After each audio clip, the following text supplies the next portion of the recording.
Dire team ban. So Queen of Pain being picked up there and the Slayer being banned out from XENEX. Yes. Queen of Pain, nice. They ban out the Slaughter. 10 seconds to go. Like you mentioned. 5 seconds. And we've seen the Queen of Pain pretty much dominate lanes. Okay, the first match she was up against the Magnus, and Chocolate was disconnecting. But she did go, I think it was something like 16-3 when the next hero was close to 6 kills. Yeah, it was a snowball of a. It's kind of like when CTY picks up Queen of Pain. That's kind of insane. The Wraith King banned out. I never thought I'd see Wraith King being banned out, but it is. 5 seconds. Is there a reason you'd ban the Wraith King? I guess you just don't feel like you want to play up against it. Reserve time. Yeah, you just don't want, I suppose, Dire's to ban. deal with it, but I don't think we've seen him win. The thing is, like, I don't. Oh, Yeah, yesterday. like, what does Wraith King counter? Not a lot, particularly. Dire's pick. Rubik banned out now by Unmade Morons, and so is the Gyro on the Radiant side. But now we have the picks. The next lot of picks, and Unmade Morons, they go with the IO again. Radiant's pick. They won with the IO Tiny last game. Will they do it again? XENEX still needed a carry, so if they wanted to block pick, they could pick up that Tiny, but then the Chaos Knight that's slowly being getting stronger and stronger comes into play. So, though the one good thing, if they did block pick with the Tiny, the cleave from the Aghanim Scepter would do a lot of damage to the Chaos Knight illusions. Oh, they got the Lich. I think Lich is a good counter to IO, because obviously IO is going to be tethered to whoever his target is. And then you get a nice Chain Frost going in. Yeah, couple of that with obviously the Sonic Wave, and you are talking a good couple of thousand damage if you can get that off right. And there is the Tiny. Okay. Not really a surprise.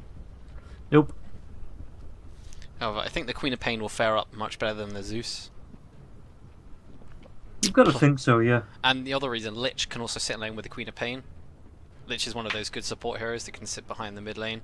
He can deny the creep wave, one creep per pretty much per wave to the IO and the Tiny. That's a big deal. That will really add up. 5 seconds.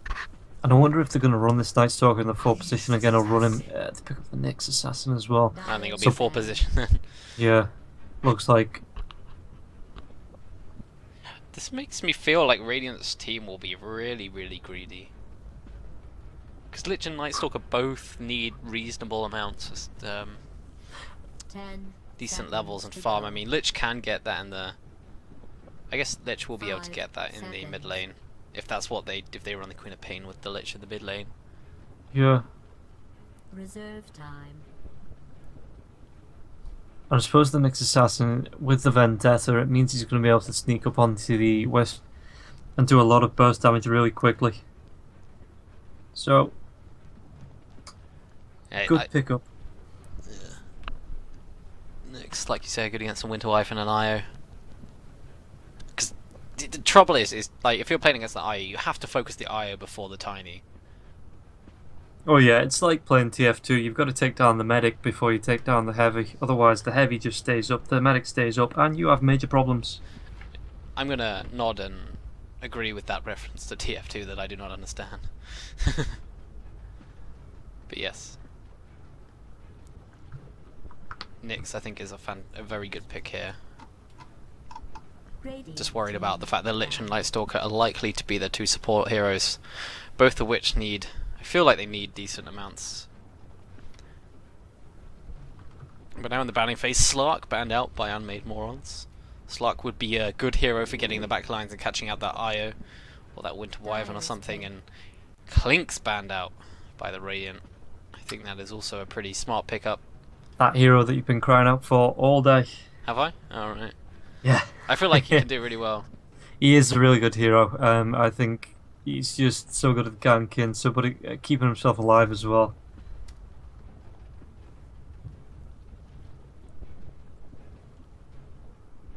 Ten seconds to go. Hey, the stream's back up. 5 seconds. I'm gonna blame Right. Twitch. Yeah, I would too. Anyway, Unmade Morons. For their last pick, Reserve looking for time. their safe laner, it looks like. I wouldn't be surprised if you maybe something like a Juggernaut. Yeah, Mm, and it works well with the IOs again, just because of the crit stacks, the crit speed. Sorry, let's start again. The attack speed attacks for the with the crits, yes, which will come from the IO when he's overcharged. But it also means that you can run down with the nerf to his Omni/Slash range as well. It means that you can get closer quicker with the IO. Yeah. The main reason I was a bit like, maybe not Juggernaut is the fact you got Queen of Pain and Nyx Assassin, which have ways of evading his 5 ultimate. seconds. Queen of Pain with the Blink and Nyx with the Vendetta. Yeah. They go back for this Marana again. Radiant's pick. Wait, who was it that got the Marana? I think it was... I I think it was think it XENEX was- that got Marana the first time, but the Huskar pick. Yeah.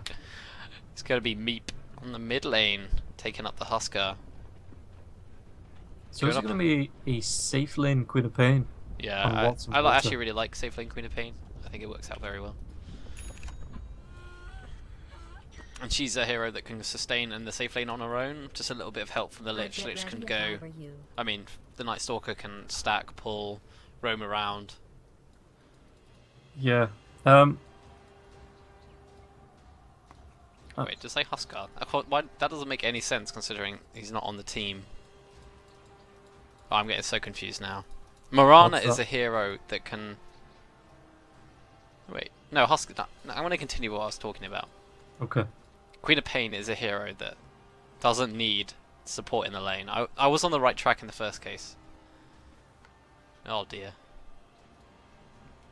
Anyway, it looks like we might have a clash coming in this bottom rune here.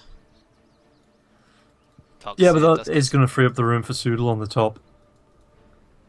Yeah, but if the mid laner... Battle actually, will to be honest, commence Meep in won't be 30 too upset. seconds. But he's a great, he's a good hero at fighting level 1 with the burning spears, gets a stack, that's a lot of damage. But another element, he's got this arrow, he can fire this down. If they can catch one person with like a 2-3 second stun early on, that could be bad news for the Radiant side. Or Team XENEX. Io and Tiny, they're moving forward with the Marana. Who's going to go for this? It's been a game of chicken here, and they're actually going to leave the rune for the Huskar. They're not even going to go for the arrow or anything for now. However, Huskar will have to watch out for the possible arrow coming from the Marana. It's fired from the shadows, and it's going to hit him as well. Can they kill him off here? Can they trap him in? Looking for the body blocks. Meep very low, doesn't have that Berserker's Blood. This will be the first blood. He gets the rune, but will die. An excellent arrow coming in from that Marana. Firing it from the Roche pit, so it came from complete darkness, so there's no way he could dodge it. How are we going to try lane mid? No, Yeah. I know that Mute is going to rotate up off this. It's actually the Lich that rotates to the top as well. Oh no. It's a quad lane Drops. mid Yeah, for the die. new meta.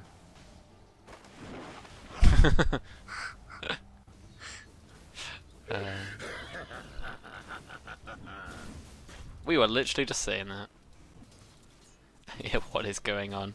So it looks like we're going to have dual lanes coming out from the Radiant side with Nyx Assassin with the Night Stalker. Lich is going to sit behind, I think, the Huskar for now. As Meep takes an avalanche to the face, and we're going to have a Queen of Pain going up against a Darkseer. With Queen of Pain being ranged, it does obviously favour her quite a lot. Yeah, and it just means, like you said, the harass damage from... Because, I mean, Gyrocopter is still in range from that Iron Shell. But other Pain's going to have no problems with this Iron Shell at all, apart from the fact that it is going to push her wave a lot more than usual. Pseudo taking a fair bit of harass, but Winter Wyvern also took some from the tower. Pseudo's got 3 tangos and 2 mangoes. It's like a fruit shop here. Yeah, and I think the Nyx will be fine up on that, especially with the Spike Carapace already available to him. I actually think this... I'm quite surprised Darkseer's only got 2 last hits. I think Queen of Pain must be doing a really good job of denying. We see Io fighting up against the Lich for the rune, and Lich is going to get a DD. Io could be in some trouble, but here comes the Darkseer. Oh, if actually the Queen of Pain can... Does she have a blink? Can she blink forwards and scream on this? She can, but the Wisp is going to be surged into the Roshan pit. Yeah. Safety. Okay, things are okay. Darkseer's going to take a bit of damage from here, and Queen of Pain's just going to blink away after firing her dagger. Element has to be careful. Mute is roaming around, going to get that void. Might force her to leap so she doesn't take too much damage, but Morana doesn't even need to do that. He's going to take away half her hit points. Oh, there and thereabouts. Tiny using the stun to get some last hits where possible. Husker's on 6 last hits, but the Tiny on 9, so it's early game going quite well. I can't get these last hits onto tower. Gets there in the end. Nice Stalker. Is Nice Stalker really going to dive the Morana? Got to watch out for that arrow that is likely to be coming in. Then Morana hits Mute 242. Pseudo might try and do what he can. Throws out the stun. It doesn't hit anyone. Completely misses the Morana, which all the Winter Wyvern. So that's a big mistake coming from him. Maybe tiredness and fatigue is playing its part. Yeah, you've got to think XENEX have just... I think this is like the 5th match in a row. And if they win this, they've got another 4 potentially to play.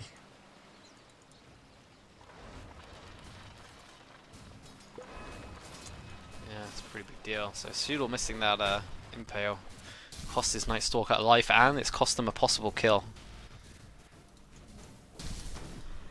As we have a pause. Meep this time, maybe. Oh, no. Okay, it's fine. It was literally like 5 seconds. Meep playing the mind games with the pauses.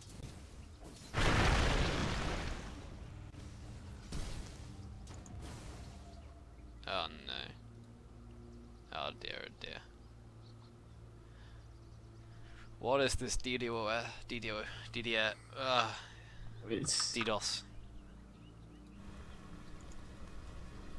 Come on, guys. It's only UKDOTA. If you're watching it on the stream, stop it. Don't stop watching the stream. Just stop DDoSing, you know? That'd be great.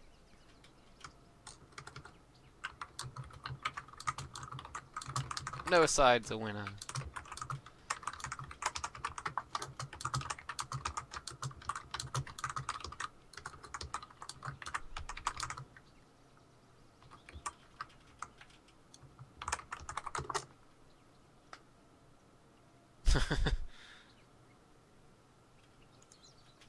It's true. If this takes longer than 4 minutes, we just both leave. Well, that would be boring. What a way to showcase UKDOTA. These guys. I don't know, man. These guys can do it. They can do it. I think this is going to be like an hour game. Probably. I think this is everyone should just go mid, and we should just have a 5v5 mid and see how well that goes. It's not a bad suggestion. This should be a they should just have a battle in Haunted Colosseum. And we see the haste rune pop by the Night Stalker. It's night time, even though he's actually only level 1, so it's not going to make much of a difference as he has no hunter in the night. However, they're just going to turn and right click this IO down if they can, but they're going to toss up the Night Stalker in the air, and he's dead, and Lich might follow as well as the tower comes through. This is what I'm talking about. The IO will keep you alive, and 2 down in the Radiant side. Night Stalker back up very quickly because he is only level 1. If he had Hunter in the night, that might have been a very big different story there. As it is. For Husker, he's got the Helm of the Iron Will. So he'll be going for a very fast, what will I assume will be Armlet. And or Helm of the Dominator. Yeah, I'd assume he'd go for the Armlet first, and then move into the Helm of the Dominator a bit later on, but I suppose if he's taking a lot of harass damage, he might look for the Helm of the Dominator first, and then get those stacks with the Dominated creep. I think it's quite common for just to pick up 2 Helm of Iron Wills. So yeah, I suppose the HP regen as well as the bonus armor will do a great deal of work, especially up against the dual lane mid. Yeah, so yeah, it wouldn't surprise me if he ends up going for something like this. His Lich is still helping him out in this mid lane for now.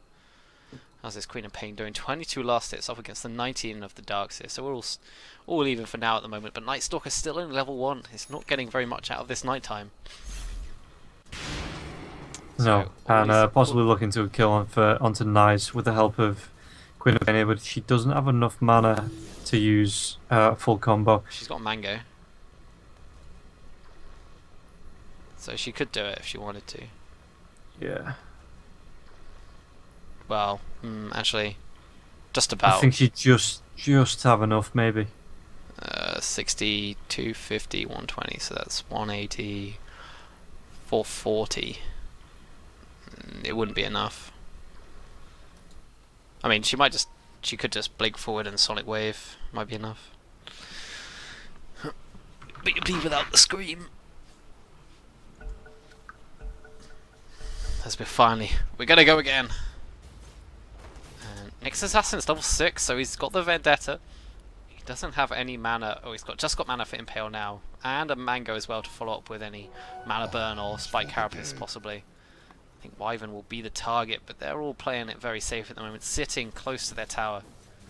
So I don't think there's any way that Sudo will get the kill, but with the rotation coming in from the Lich, maybe they can look to dive or get a bit more aggressive. This Vendetta will wear out fairly soon. He's right on the edge. He finds Element. Needs to get the Impale. I failed. Poor guy. He really cocked it up. Yeah, and I think that's what Sudal needs to do. He needs to, anytime the Vendetta's off cooldown, he needs to be roaming with the Night Stalker just to help the Night Stalker get ahead, or be roaming so the Night Stalker can take this off lane and get some levels, because he's only level 2 6 minutes in. And as a Night Stalker, that's really not what you want. No. Oh, there's an Invis Tiny. He's got an Avatos combo if he wants to do it. Obviously, getting it on the Queen of Pain. Here we go. There's the Queen of Pain gonna fall. The Flame's gonna go to Huskar now. It's like, why did you tell me she was missing? Report mid. Noob mid.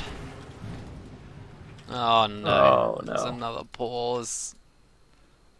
I guess everyone is just given up at this point. But we shall endure.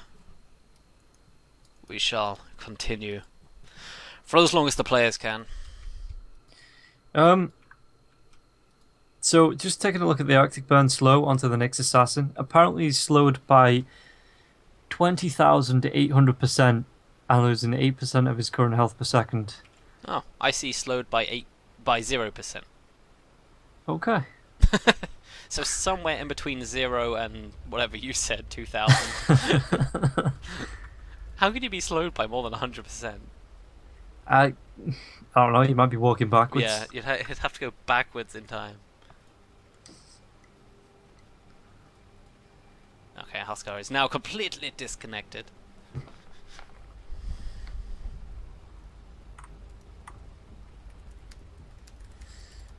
Please stop with the DOS. Please, please.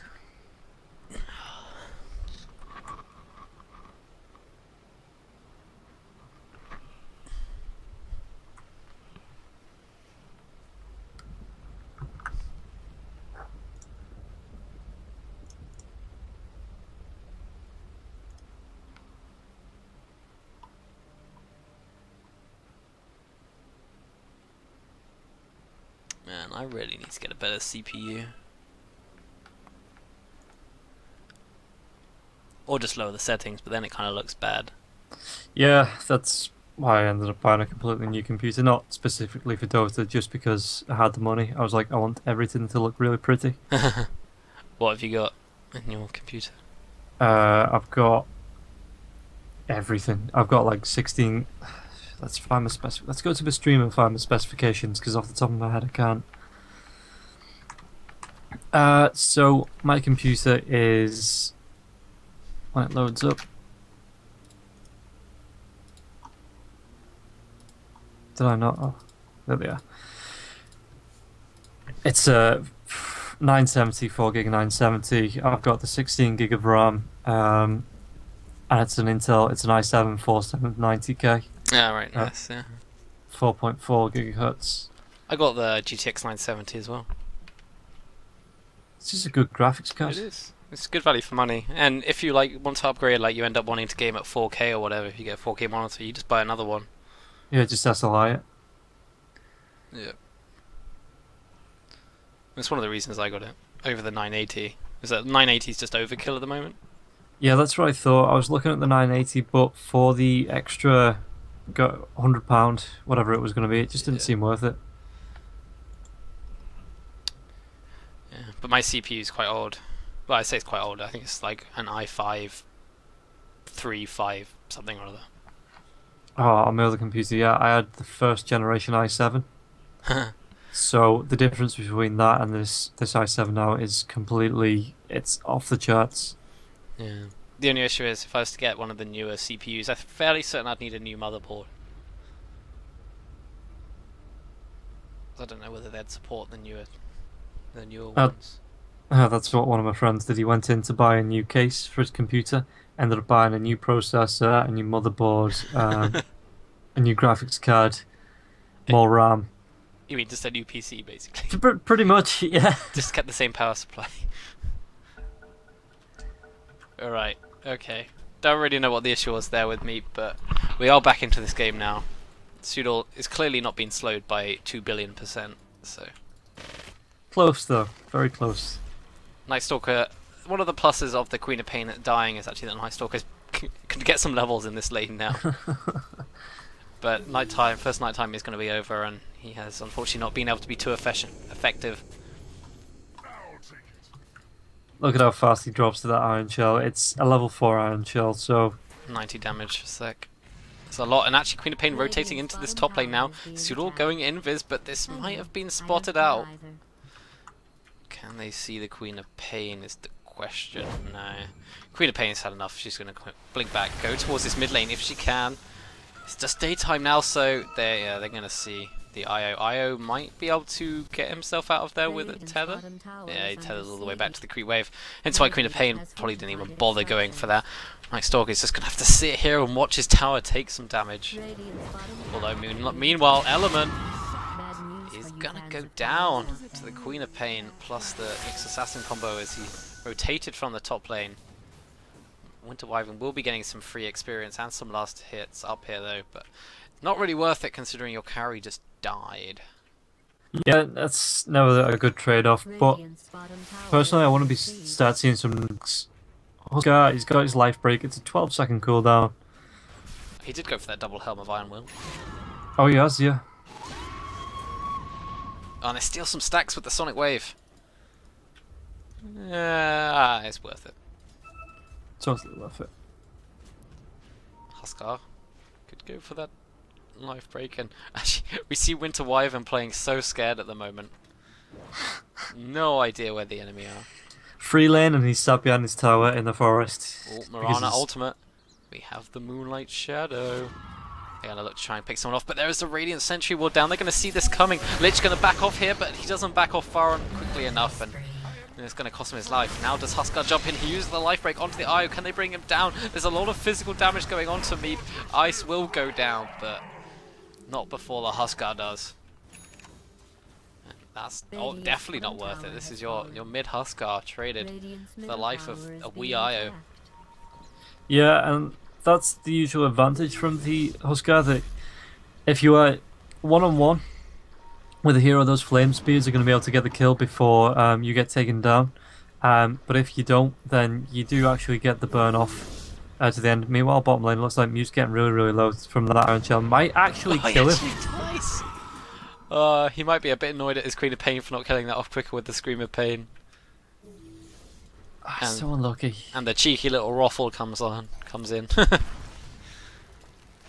Oh, IO. He's got a couple of burning spears on him. He'll be alive. Be kept alive. Just about. He tosses the catapult. That looks so funny. It was ridiculous. TP support coming in now. It's going to be the Night Stalker, but it's not. He doesn't have level 6 yet. And we're going to see the Huskar fall. Tossed up in the air. IO with 3 burning spears, especially when Queen of Pain comes in there. It's going to be a kill, but once again, you're trading Huskar for an IO, and Tiny is going to be chasing down the Queen of Pain. He does have the combo here, and it's enough to finish off the Queen of Pain. A double kill going the way of Tiny. And one of the heroes you don't want snowballing out of control is the Tiny. He's maybe gone a little bit aggressive here, but back up now coming in from the Winter, actually the Darkseer, who's just a recipe away from the mech. He's had a fantastic lane, 45 last hits. In fact, this game's been pretty low on last hits. Normally you'd see the carries up to at least 60 by now. Yeah, just to note as well that the Huskar is going for that armlet. Relocate coming on the top lane. Tiny's going to come through, but it's actually the Impale that comes through as a relocate. Huskar's still going to die with the Flame Speeds there to finish off the Wisp. And Doodle, is he going to get himself away? The Queen of Pain as the back of the stream comes through. There's his Spike Carapace, but there's no right click from Chocolate yet. The toss comes through onto the water. And Sonic Wave is there if he wants to use it, but the Tiny's not that low. Dust pops, Scream, Sonic Wave, and that's actually the death of the Tiny. That was really well played by the Queen of Pain. Yeah, so that does come in pretty handy. They know the Moonlight Shadow's there, so obviously Queen of Pain, if she's going to be rotating for those ganks, wants to be using that dust to make sure that she actually gets the last hit. Marana looking for the arrow. It's.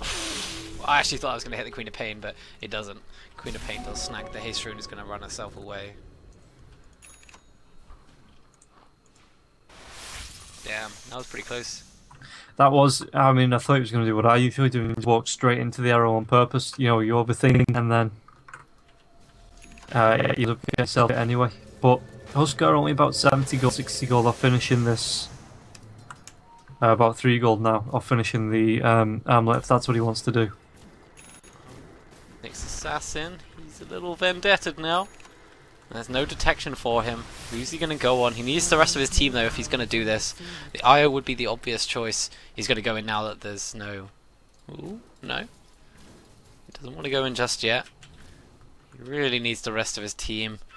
And there's a sentry ward now, so there's no way he can get back up the river. I wonder if he saw that being placed. Huskar has the armlet now, so you can do some cool armlet togglings, and Marana is going to get gone on here. This time the Spike Carapace doesn't hit the intended target, it does hit Ice though in the back lines. Dire's bottom tower is under attack, so there's that. Meanwhile, the Queen of Pain doing some harass to the bottom tower.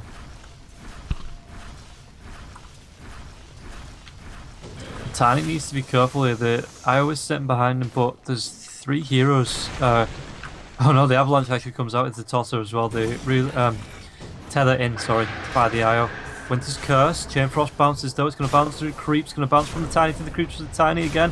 Not enough damage, and the toss is enough to finish off the Night Stalker. Tiny gets the last hit there. That went completely wrong. Yeah, apparently people can't hear me in game. I think that's because I had to disconnect earlier on. So if you could tell people to, if they're listening in game, Rob, if you could tell them to disconnect and reconnect, then they should be able to hear me. Yeah, okay. If you're listening in game, just exit the game. Not the game actually, just exit the match and come straight back into the match, and you should be able to hear Zambrella. I know it's a hassle, but reborn for you. Yeah. It's unfortunate because the sound's coming through for me. You know, the little bubble on the right hand side. Yeah. It's a bit annoying because Soup just said that he can't hear me in game. He can hear you, but I'm fairly certain I've seen this bug before. I remember people talking about it, so I'm fairly certain the fix is just to disconnect and then reconnect into, well, exit the game if you're viewing it and then reconnect in. Meanwhile, the mid tower goes down. Yeah, again, anyone that can hear Zambrella in the game, just quickly exit out of this and come straight back in. It's a hassle, but that's the only way you're going to be able to hear him. Otherwise, you're going to be listening to me. But just chatting to yourself. It's just talk to myself, yeah, like I'm going mad.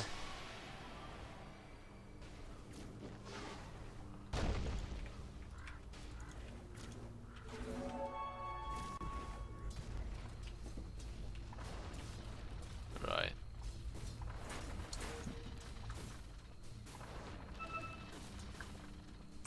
So Night Stalker, it's now got the he's level 7, a couple lowers in Hunter in the Night.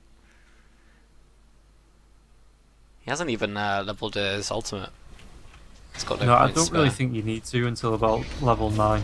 Yeah, Pseudo, gotta be careful here. He does get the Spike Carapace on it, and he's gonna get invisible now. They can still see him. It looked like they can still see him. I guess that was Tiny, just having a very calculated avalanche. Which is fair enough. And there's 5 heroes on the Dire side. They want to push up here.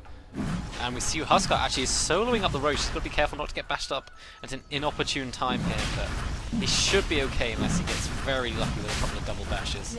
Well, if he does step out, he's going to be able to see the regen room, so... That's very true, actually. He might. Well, he'll save that until the end. He doesn't need to. With the armlet, he can keep himself nice and alive and healthy. So it's going to be a top tier 1 tower for Roshan. I think this favours the Huskar's team, to be honest, the Radiant side. And he finds himself a nice lucky regen that we just talked about. It's going to be very nice. Next Assassin getting a mana burn on the Darkseer, hero who has plenty of mana to be burnt.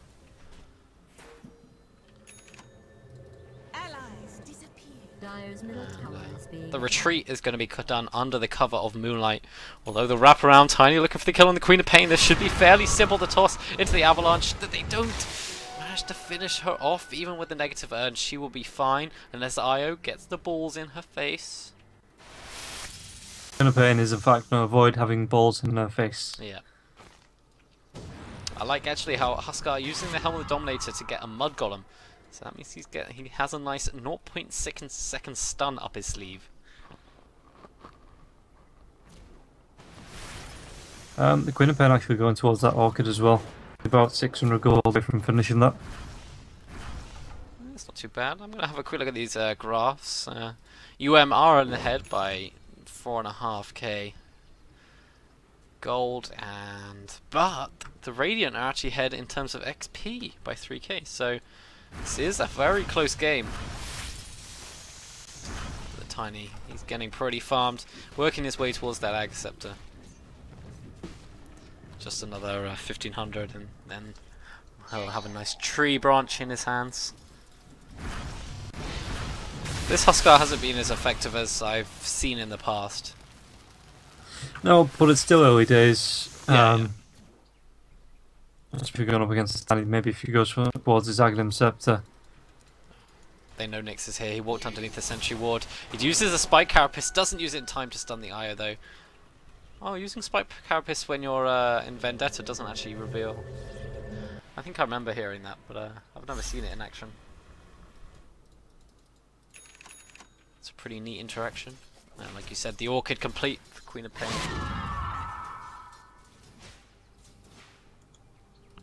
Huskar needs to be careful though while he gets so low on his health. I know he's his armlet toggling, but one quick relocate will cost him his life if he's not careful. Well, Pseudo gets a double stun. He's landing these impales now. He's getting aggressive, and there is the backup of the Night Stalker, but it is daytime. He has the option to turn it into dark time with that his ultimate Darkness. Huskar. Yeah, Darkness. That's the one. Huskar gonna bring down the. Actually, it is a Huskar that finishes off. The Lich helping out with that ultimate of his. However, these armlet toggles are doing some real work. He dugs onto the Darkseer. Well, Darkseer, he's probably gonna break down. He's got 6 burning spears. Got a TP out, but it's not gonna be enough. It's a double kill for me. This is what I'm talking about. Huskar now. Even the Lich surviving on minimal health, going to be able to heal himself back up with the Tranquils. That's some serious armlet toggles coming out.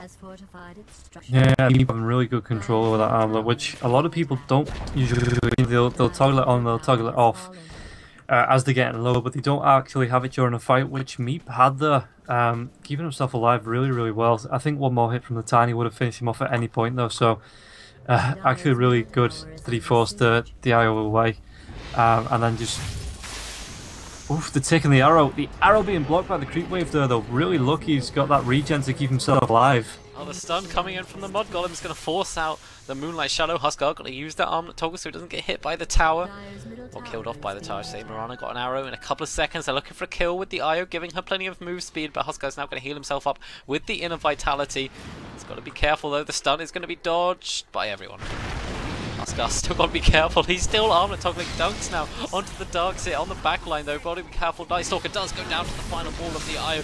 Huskar's still alive for now. He's got life break in 4 seconds. Io very low is going to tick to the soul burn, and we see him just heal himself up. He's just going to keep on fighting.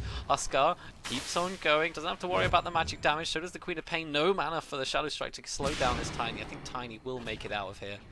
Huskar is not fast enough. So it's a 1-for-2 trade. Huskar's still fighting. He's going to go for a BKB now. 50 gold away from that. Yeah, and I think this is actually a really good answer to Tiny, because no matter, even if he gets to 4 5k health, which sometimes Tinies do actually do.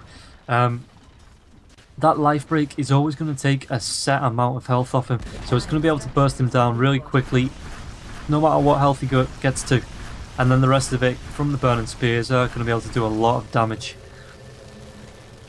And again, looking towards the Aghanim Scepter, I'm pretty sure the Aghanim Scepter on Meep would take the life break up to 50%. Oh, Huskar now in some trouble. I think this will be his death, but it's setting up for a pretty good Lich Hold, but it's bouncing around like crazy. Dark's very low. He does manage to heal himself up with the mech, and Lich will probably fall shortly after this as well. Earn charge on him, tossing in a Wyvern, and Wyvern gets the kill. It was a good Lich ultimate. And Soodle, somewhere out of nowhere, seems to have got an Aghanim Scepter on the Nyx Assassin. And he's just sitting around there, being pinged out by the Huskar. He's gonna look for. Remember, there's a AoE on that Spike Carapace now, which means you can set up your stun a lot easier. Oh, he uses his Vendetta. They put a Sentry down, which actually wouldn't have spotted him out, but they're gonna see him now with this Observer Ward and Sentry Ward combination. Oh, they're up in the top lane. Night Stalker looking to maybe go on the Night Stalker. Forces out the TP coming in from the Wyvern, who then cancels it.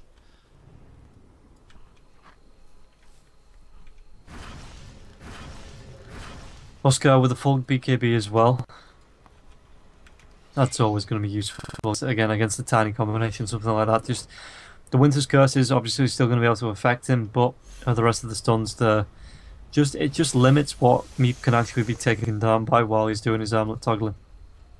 Yeah, he's going to be really hard to kill now. Yeah. The BKB is not there for the magic resist. It's there for the stun resist.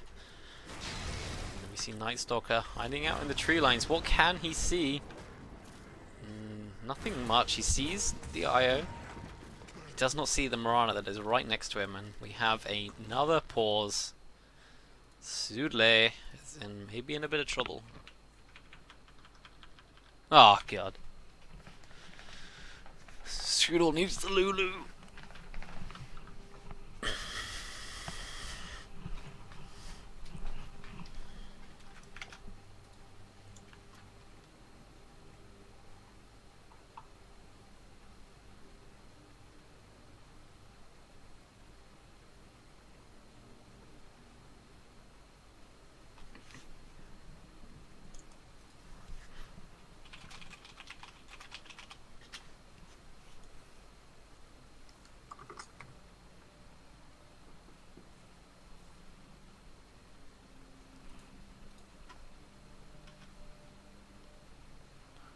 What are they chatting about? I'm not too sure.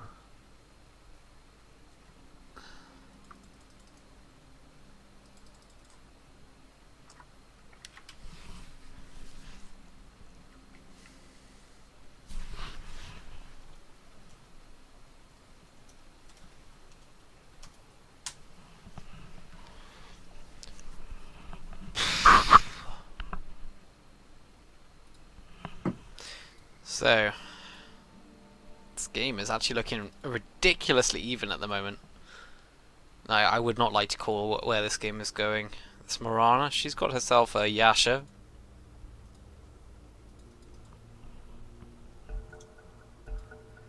This Mute on the Night Stalker is still hiding out here.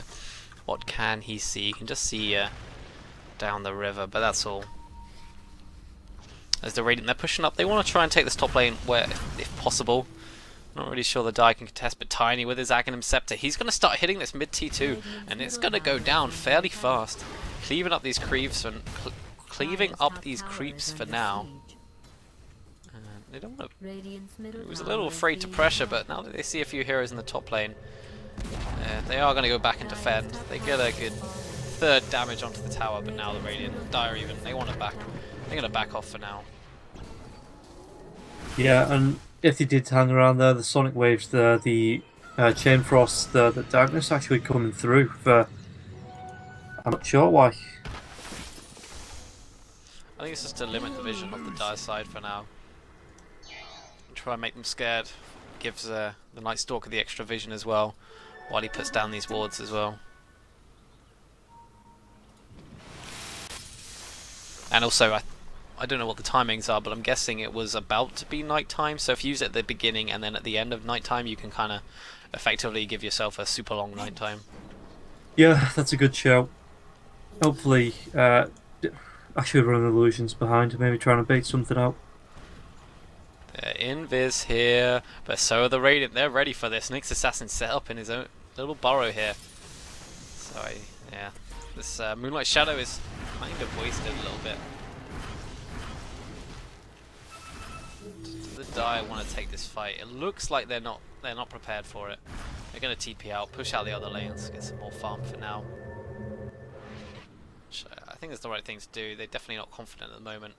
We see that the Queen of Pain and the Huskar have taken over in net worth. The Tiny. Yeah, and that's not great for the Tiny. Obviously, with the amount of farm he's been able to take with the Aghanim Scepter now, he needs to be up there. He needs to be farming an item ahead. I'd say, especially against a Huskar that doesn't particularly need to be 6 slotted to be effective to him. And Queen of Pain has finished that BKB. That is bad for Unmade Morons. 2 BKBs now, 1 for the horse, 1 for the Queen of Pain, and it just stops the relocate from being super effective, because it means the Queen of Pain, even if to interrupt you as Night Stalker gets hit by a super long range arrow in the top lane, he is going to fall here for sure. You can continue now. Yeah, I was just going to say, anyone that gets relocated on the Queen of Pain, if she gets relocated on, it's going to stop the stuns from coming out, which means she's going to be able to blink herself away. So that BKB really going to pay for itself. Zoodle sets himself up underground. I think he's actually going for Take on. Yeah.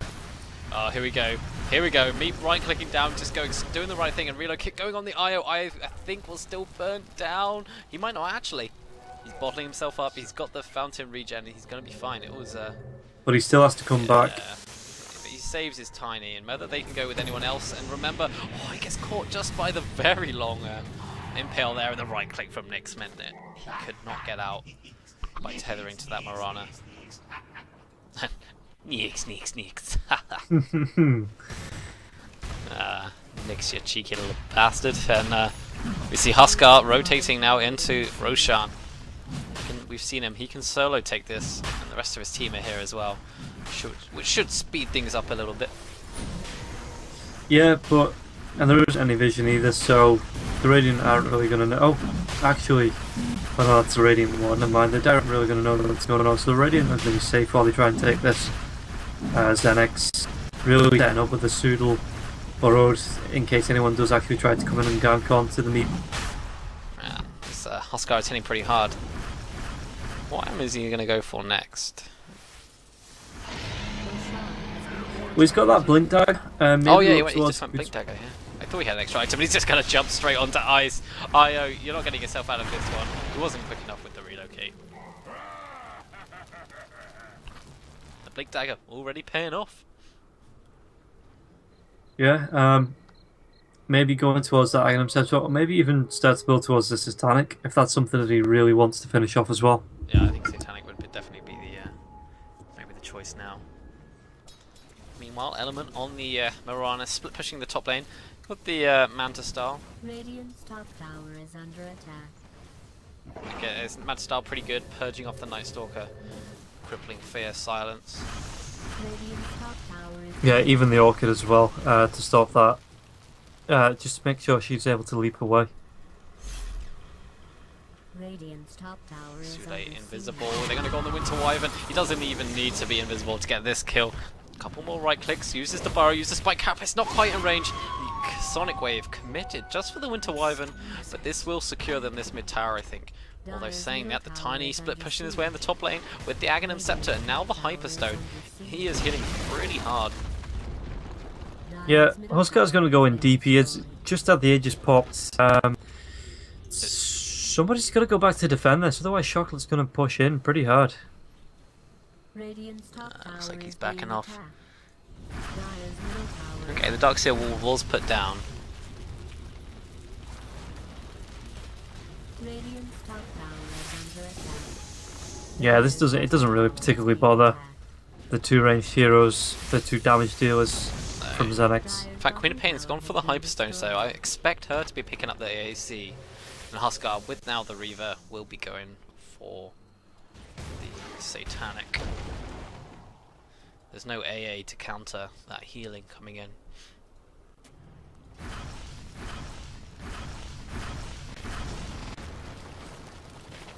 Take a look at the items as well. The Night Stalker looks to be building towards that Ags. Excuse me, losing my voice. Looks to be building towards the Ags with the point booster now coming out on him, but he does have possibly a casual cloak there. Yeah, I think Ags is obviously a great item on the next assassin.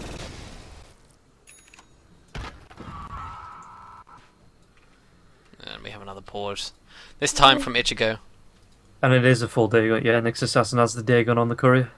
I feel like this is such a troll item, but it's really good for bursting down the IO. Yeah, I expect the Darks here as well. Well, level 3, level 4 Dagon. Then you can get your Impale off, you can get your Vendetta with the Dagon, and in fact, to be honest, anyone apart from the Tiny is pretty low and squishy heroes. As Moonlight Shadow does come out. Tiny looking for the kill on the Queen of Pain. Needs to get the stun right. He gets the combo. Can they finish off the Queen of Pain? No, they can't, as she uses the BKB. Hasten way, and the relocate is not far enough forward. Sure. Yeah, it didn't factor in the fact that she had the haste rune, and they're now going to look to try and turn this if they can. Io on his own, and they know where the relocate is coming. Io, yeah. Io is dead. I mean, it was worth the try, I guess, on the Queen of Pain. It was a 10-second BKB charge used. Yeah, and this is actually the full Satanic coming out now for Huskar as well. Meanwhile, the pressure on the top, tier 2 on the bottom lane comes out, so maybe a bit of an even trade with the Darkseer staying in with his Iron Shells, but either way, I think XENEX are going to commit to taking this tier 2 top. Structures have been fortified. Radiant's bottom tower is under siege. Dire's top tower has been destroyed. XP and now net worth well in the Radiant's favour. This game does start the last few minutes, about 10 minutes or so after that pause we had. Does seem to go in the way of the Radiant. This Huskar has certainly been pulling his weight. Got a few decent kills. Sudal as well. He's been roaming around. He's 2 and 4, hasn't died yet. And this Dagon's now online, so he's going to be looking at kill. Night Stalker using the ultimate, and this leap away from the Marana. Nicely done there, and uses the Manta. Yeah, the Manta star. Pretty effective, yeah. It's pretty effective, yeah. So Huskar's going to TP himself all the way back to base. Even though I feel like he could have just healed himself up with the Satanic on a creep or something. I guess he was more afraid of anything. Yeah, I just think I don't know. I think it is going the way of XENEX at the moment. But if this Tiny gets massive, like we saw last match, then he is going to be a major problem with the rest of the team backing him up. The Huskar is a good way to take him down, but oh, the AC actually finished up by the Queen of Pain, yeah. But they need to be able to focus him down, and with the IO there is a lot of targets, a lot of secondary targets that are going to be able to delay them from taking the Tiny down. Like, obviously, you're going to have the Darkseer wall as well, you're going to have the Winter's Curse, you're going to have the Moonlight Shadow. So there are a few ways to protect the Tiny. Yeah. So still pretty close. Night Stalker. It's getting close to the Ags actually, that will really help bring out those map packs. Oh man, the Flying Vision. Yes, the Flying Vision, give him a gem as well, and you just a dire, they won't be able to, won't be able to go anywhere, because they won't have wards out on the map.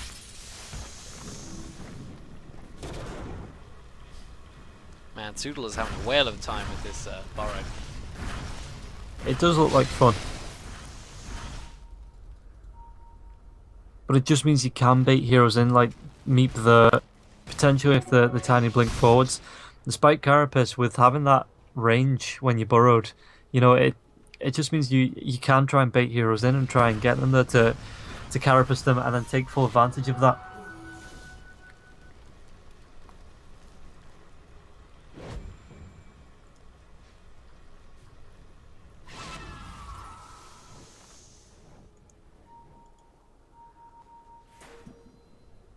The next assassin may be finding the courier here as well. That would be a pretty nice thing to get. It's going to have a hex on it as well. Whose hex? I guess it'll be the Darkseer's. Yeah, it'll be the Darkseer's. He's got the Void Stone. And it's just hiding in the tree line.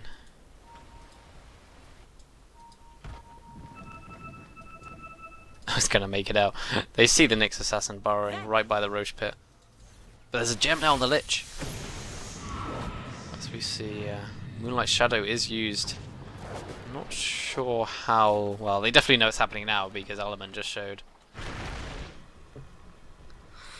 Yeah, just as the darkness comes out, it's actually a really clever play. If they knew that the Moonlight Shadow was there, they just pop the darkness just to really reduce that vision on to make that they can't actually find a gank. So it doesn't always need to be used defensively. Actually, a really good defensive spell as well. Wow, so a whole plethora of items just come out.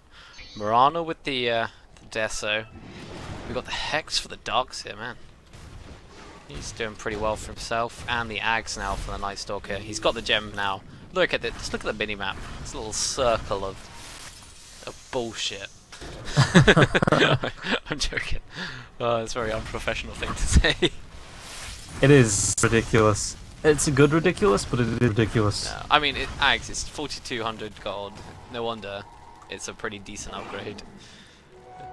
And now Huskar trying to find someone. There hasn't really been any kills for the last little while as both teams playing it safe, just farming up where they can, because they know the next fight is going to be a big one. Roshan not quite spawning. Another 20 seconds and it will be there. Just, yeah, that range on the vision. And again, at vision now. Mute is a living ward. First of all, he's a living creep, and now he's a living ward. With some effectiveness, so they have to drop the gem onto him so he knows where the wards are. Yep. Knows there isn't any around Roshan, so this is free to do once he comes back up in the next 6 seconds.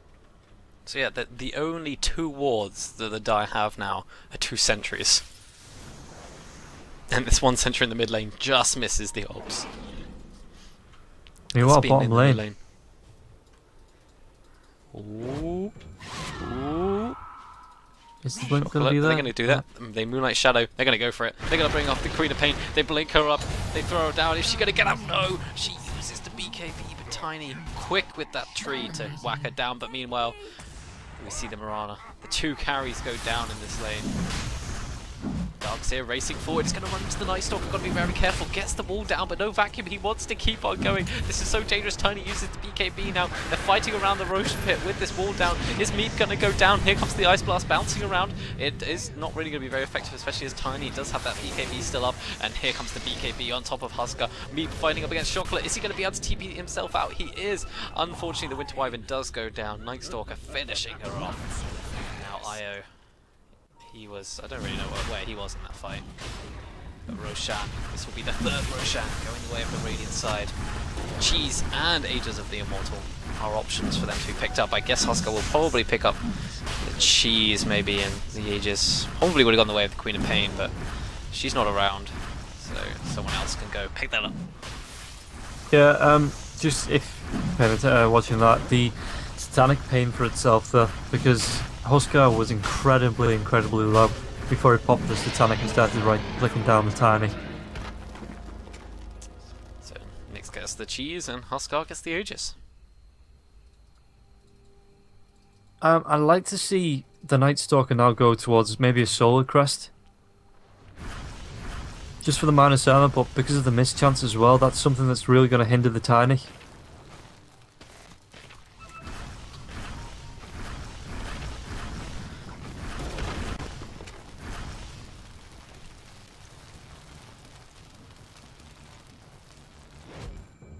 There is an Observer Ward still up.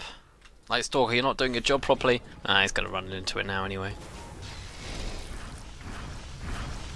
Right, the Dire, they have a chance. Winter's Curse up. now.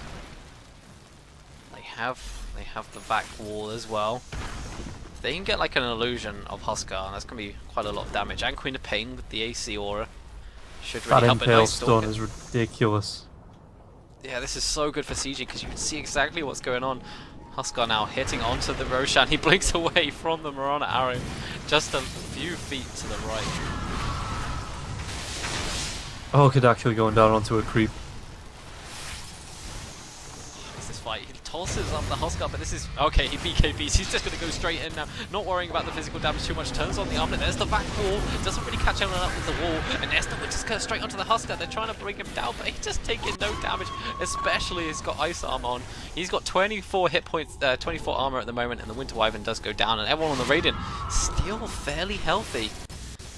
Mech used by the Lich to keep them all in that sort of situation. Marana Illusion is doing a little bit here. The Avalanche comes in, but Chocolate I should say, is just out of mana for now. There's the fortification, but Huskar going ham and he kills off the Marana. Marana dead, even with the help of the Glimmer Cape.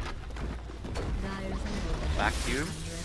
Slowing things down, the Hex onto the next assassin. He's down to half hit points. He's just going to bar himself away. That's the first set of wrecks being taken by the Radiant side. Now the right clicks onto the Tiny. He can't survive. Io trying to keep him alive, but he burns too much to those spears, and now Io dead as well.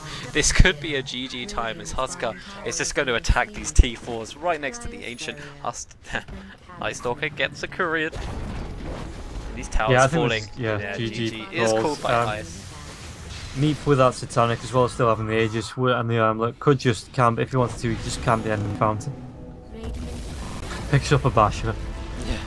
Well, GG. Good luck in the finals. Enjoy it. That's quite funny, to be honest. Turns out that Io Tiny combo, Chocolate and Ice, they did not meld together to make chocolate ice cream. Ba-dum-dum. I've been waiting all day to say that. It is actually, it's going to be a best of 3 on the finals, so is it? Yeah. Who said that?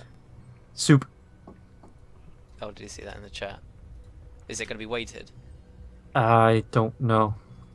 That's something we'll have to check on, but it is XENEX moving on to that best of 3 now, waiting for Rhyme Stack or Ross's Revenge. So we're going to get actually a rematch. A rematch of the winners bracket finals. Wow. Okay. So yeah, best of 3 coming up. I think the crux of that was the Huskar finally came online, and the Queen of Pain did some decent work as well. Yeah, and like I said, the Huskar really dealing with the Tiny, just because of the magic resist, the BKB and the Satanic anyway. Anytime you got low, started right clicking on that Tiny, his health just came all the way back up. We've seen this carry Marana a couple of times. It worked in the first game, but this game she was 0 for 4 and just couldn't do anything. No, which is a bit of a shame really, because seeing the Marana picked up more and more would actually have been a nice thing. Yeah. Oh well.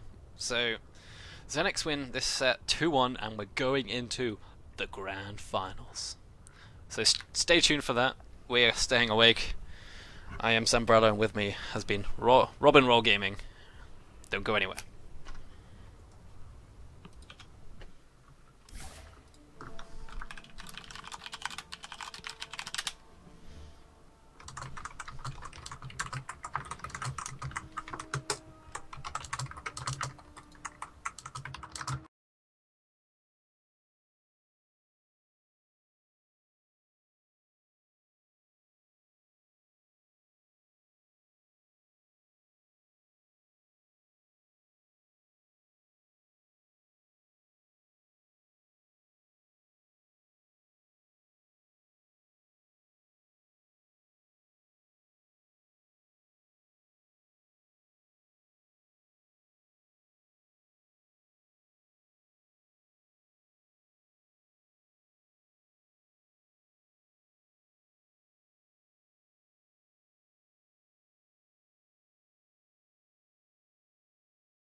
Radiance pick. Hello and welcome, ladies and gentlemen, to the UKDOTA November Open Grand Finals with, we're just going to call them Rhyme Stack versus XENEX Gaming. XENEX Gaming have been playing all day. We finally got it. I'm Zambrella. I am joined by Dan Scott. Hello. And by Rob and Roll Gaming, who I've been casting with for this whole tournament. He's currently having a little food, so he'll be joining us in a little bit. Maybe we'll get a little bit of stats coming in. But these two teams have already played against each other in the upper bracket final. The Revenge of Ross, or Dwayne the John Rockson, or Rhyme Stack, whatever you want to call them. They won 2-0. So, yeah. XENEX will be coming back with revenge, but Dwayne the John Rockson, they're fresh. They've had a couple of hours to rest themselves. But Yeah, they've had ages, and to watch the games as well, which is always handy, I think. But yeah, XENEX, they've been playing since 3 o'clock. In fact, we've been casting all their games. Yeah, that's nuts. But I've been impressed with what they can do, and I actually think they can match up to Rhyme Stack. They really can. 5 seconds. But, Do you think? Would you say so? You've cast most of the games, I'd say, more or less. You've cast like all the upper bracket games, so you've seen both these teams play. Would you say these are these are the best two teams in the tournament? Oh, definitely. Yeah, I mean, I was going to say I think they probably are, but just wanted to confirm. So it should be a good matchup. Oh, definitely, yeah. Between these two. I mean, the first, like I said, the upper brackets was very good. Yeah. So let's expect some crazy plays. So Slada first pick up now. I'd never thought I'd see the day that Slada was. They're going to go for the Wind Ranger as well. Seconds. You think? Well, does Slada Wind Ranger? Yeah, I think so. That would be a pretty good combo. Has that not been picked that much in the games that you've been casting? No. Oh, that's like first. Like, there's been so much that's like Slada Wind Ranger openings in the games I've been casting. Oh right, no, I don't think we've seen Wind Ranger very much at all. I think maybe one game. Yeah, I don't actually think it's that good. It's like, obviously it's a really good combo, but it kind of gets countered pretty hard by like push strats. Yeah. Because you have to just focus one target, and it's really hard to do that. I mean, the reason we might not have seen it is because neither XENEX or Rhyme Stack feel particularly comfortable playing the Wind Ranger. So. Is that true? I don't know, but. Oh right, yeah, true. Well, I imagine I imagine Meep can play Wind Ranger fairly comfortably. Yeah, but me too. But okay, so they Radiance band. as well as the Dazzle.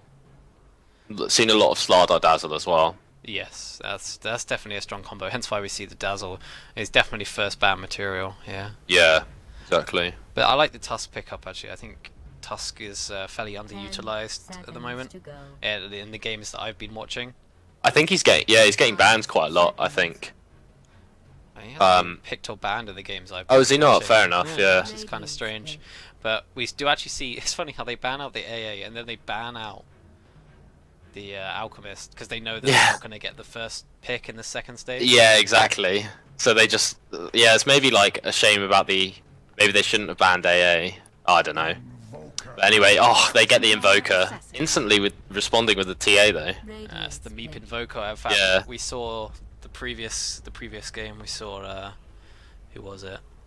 The Unmade 5. They were banning out first phase banning the Invoker. Yeah, first two they banned them.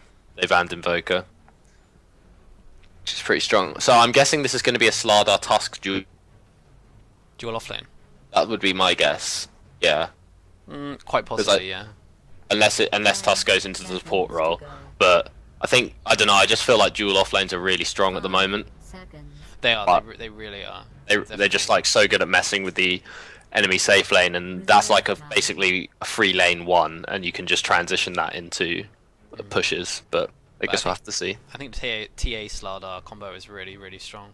Yeah, true. They got rid of the Shadow Fiend and the Wind Ranger and the Dazzle, but they can't ban everything. Yeah. Probably should just ban the Slada, to be honest. Yeah, exactly. Instead of getting the combo. True. But first two. Yeah. We've got the Invoker. They don't have any real solid way of burning through the TA refraction charges. If it is an Invoker, if we do see a Exhort Invoker, we could get some Forge Spirits, which do really help. The extra units breaking down the refraction charges, but nothing there yet at the moment. Yeah, I think we saw a Veno mid earlier. Is that right? Yes, yeah, go against a TA and absolutely. Veno mid. Yeah, exactly. So I don't know if we're going to see that coming out in this fourth pick, but obviously they've got the Invoker now, so maybe they feel safe in picking the TA against that, because then they won't go mid Veno. But I guess they could put Invoker in the safe lane equally. Maybe they switch up the lanes a bit. I don't know I don't know how heavily they want to prioritize just fully like 1v1 countering a hero. Yeah, sometimes it's not worth it, but it was definitely exactly. Invoker in the mid lane, and they go with the Morana again. Okay, this Morana, this is like trend-setting stuff. Yeah, so I've seen it work once and then fail once. So yeah, I think I've seen it once, and no, wait, no. I just saw the game you were casting actually. Yeah. Yeah. And it just like I feel like I've always felt like, except for when she was really strong, she's always just like there, and it's like, okay, yeah, the team with Morana won, but yeah, I never feel like she's particularly high impact. Like for example, yeah, exactly. The gyrocopter. Yeah, Gyro I think is still incredibly strong hero. I'm honestly quite surprised he gets through this far, but I guess there's better stuff. There's definitely better stuff to battle. Yeah, I just think he's so reliable as a safe lane carry. It's true. But so we've got the last picks to come in a minute. Well, firstly the bans, but so the Dire, they want another support hero, and XENEX, they'll probably be looking for another support hero as well. If this, I assume it's gonna be a Night Stalker off lane, or it could be a roaming Night Stalker. So yeah, Mute played the Night Stalker last game, didn't he? Yes. Did he play as like a 4, I think, or yeah. The trouble is we're playing the Night Stalker as a 4 and a Rubik as a 5. I think Rubik as a 5 doesn't fare so well. Yeah, he just like suffers so much he can't actually do anything. So I think it'll be Night Stalker off lane. Okay. Probably. That's me guessing anyway. Yeah. But they actually ban out the Bane. This is kind of interesting. I guess. It's funny that they ban out the Bane. I would have assumed that Dwayne, the John Rockson, would ban out Bane. Yeah, the good old Bane Morana combo. Yeah, maybe did they ban Shadow Demon here? No, they banned Clockwork. They're Clockwork. I think. Okay, so they're expecting Mute to play the Night Stalker. I mean, they could. I'm just saying that's what I guess that suggests that's their reasoning behind the Clockwork ban. Yes. Yeah. So what does XENEX go for here then? I guess they do need This is it. Like support or off lane. It's up to them. Yeah, exactly. Which is nice. It's always nice to have that choice. I think that's quite clever drafting from XENEX, to be honest. Or they could surprise us with an off lane Night Stalker and a support Morana Rubik combo. Yeah, I honestly think that's really good. Yeah, they've got 14 seconds left to decide. Oh god. We don't know what they'll pick. We'll see what's left. Earthshaker. No, Okay. Beastmaster. Right. It is an offlane hero that they wanted to pick So up. that's, yeah, offlane Beastmaster. Although, I saw Beastmaster mid, saw Shotclip play Beastmaster mid earlier. Oh, And Cream Windrunner. nice. But yeah, this is definitely going to be a support hero. They go with the support Lina. Works well with the Tusk because of the Ice Shards. It's a really good setup for the good LSA. setup. Yeah, maybe this will just be then a safe lane tri lane for Gyro with Tusk Lina and Slardar in the off lane. No, I think I still think they'll run the Slardar Tusk dual off. Yeah? Yeah. I've just been kicked from the game. Carry on. This always happens to me. Get out of here. Yeah, it just always like every single game I've casted, it's just like kicked me from the game after the draft's done. So annoying. Is that because you're on Mac? Oh, blizz. Nah, it's because I'm on this new Dota 2 client called Reborn. Ah, yeah. Oh, it's a pause. Oh, I was expecting one. Thank God, they're waiting for me. Yeah, obviously. I'm going to quickly run through the teams as this is the first game of this series. Grand finals of Rhymestack versus XENEX. On XENEX side, they're playing on the Radiant side. We got the Meep, the infamous Meep on the Invoker. We have Watson's Water on the Morana, Ichigo on the Rubik, Soodle on this Beastmaster, and finally... Wait, I'm missing someone. No, I'm not. Maybe they just... Where's the Night Stalker? Okay, Night Stalker TP to the bottom lane, and that's going to be Mute 242. He puts a nice Observer Ward down. Over on the Dire side, we've got Kundral playing the Gyrocopter. I think this is the only hero I've seen him play. We've got Rhyme on the TA, Cook on the Lina, and going up against Mute, we've got Deadmau 5 on the Slardar, and finally Whelp playing this Tusk. Oh dear. Nice. It is Wasn't late. Ryan playing an offlane Earthshaker earlier? He was, yes. Yeah, so that's like a bit of a change-up, isn't it? I think Rhyme normally plays mid, Yeah. but yeah. they had that stand-in. Oh, yeah. He was playing carry in place of Hundrel, so they had to switch it round. Yeah. But yeah, like I said, so Okay. it's going to be Rhymes mid TA up against the Invoker, which should be very interesting. Yeah, that will be really good, I think. Pretty much just comes down to skill, I think. Yeah, I agree. Yeah, definitely. If it actually, what is Invoker? Well, I mean, like, as opposed to like if they'd picked Venno, where it's like, well, if TA somehow managed to win this lane, then she's done really well. It's fairly even. I mean, Invoker, he's gone for the Exhort build with that Null Talisman. Okay. So we are going to be looking at he's a gonna Quas level Exhort build, most likely. We've got a farming Marana, who's going to be supported with the Rubik, and currently the Night Stalker is blocking. We'll see where he wants to rotate up to, maybe go up with the Beastmaster for dual lane, so it looks like he's rotating down to the mid lane. And it does look like it's going to be a solo Slardar for now. No Tusk in that lane. They really want to try and focus, stopping this Beastmaster from getting any experience or any levels. And he's got a little Zoo already out there. Hawk checking out the top lane. Boar is looking to rotate in this mid lane, maybe going to harass this TA. That would be some next level stuff because of the poison on the poison on the Boar. Yeah, that's good. Is he actually? He's going to stack the Ancients for himself, I think, isn't he? Yeah, that would make more. Yeah. From its positioning, that would make more sense. Oh my god. Oh, Just UKDOTA things. We've had this for like the last few hours. Yeah. Intermittent Okay, so pauses. he's going to stack for himself. Yeah. And That's really old school, honestly. Like offlane Beastmaster stacking Ancients for himself, Yeah, and then that's taking definitely- them. Quite like it.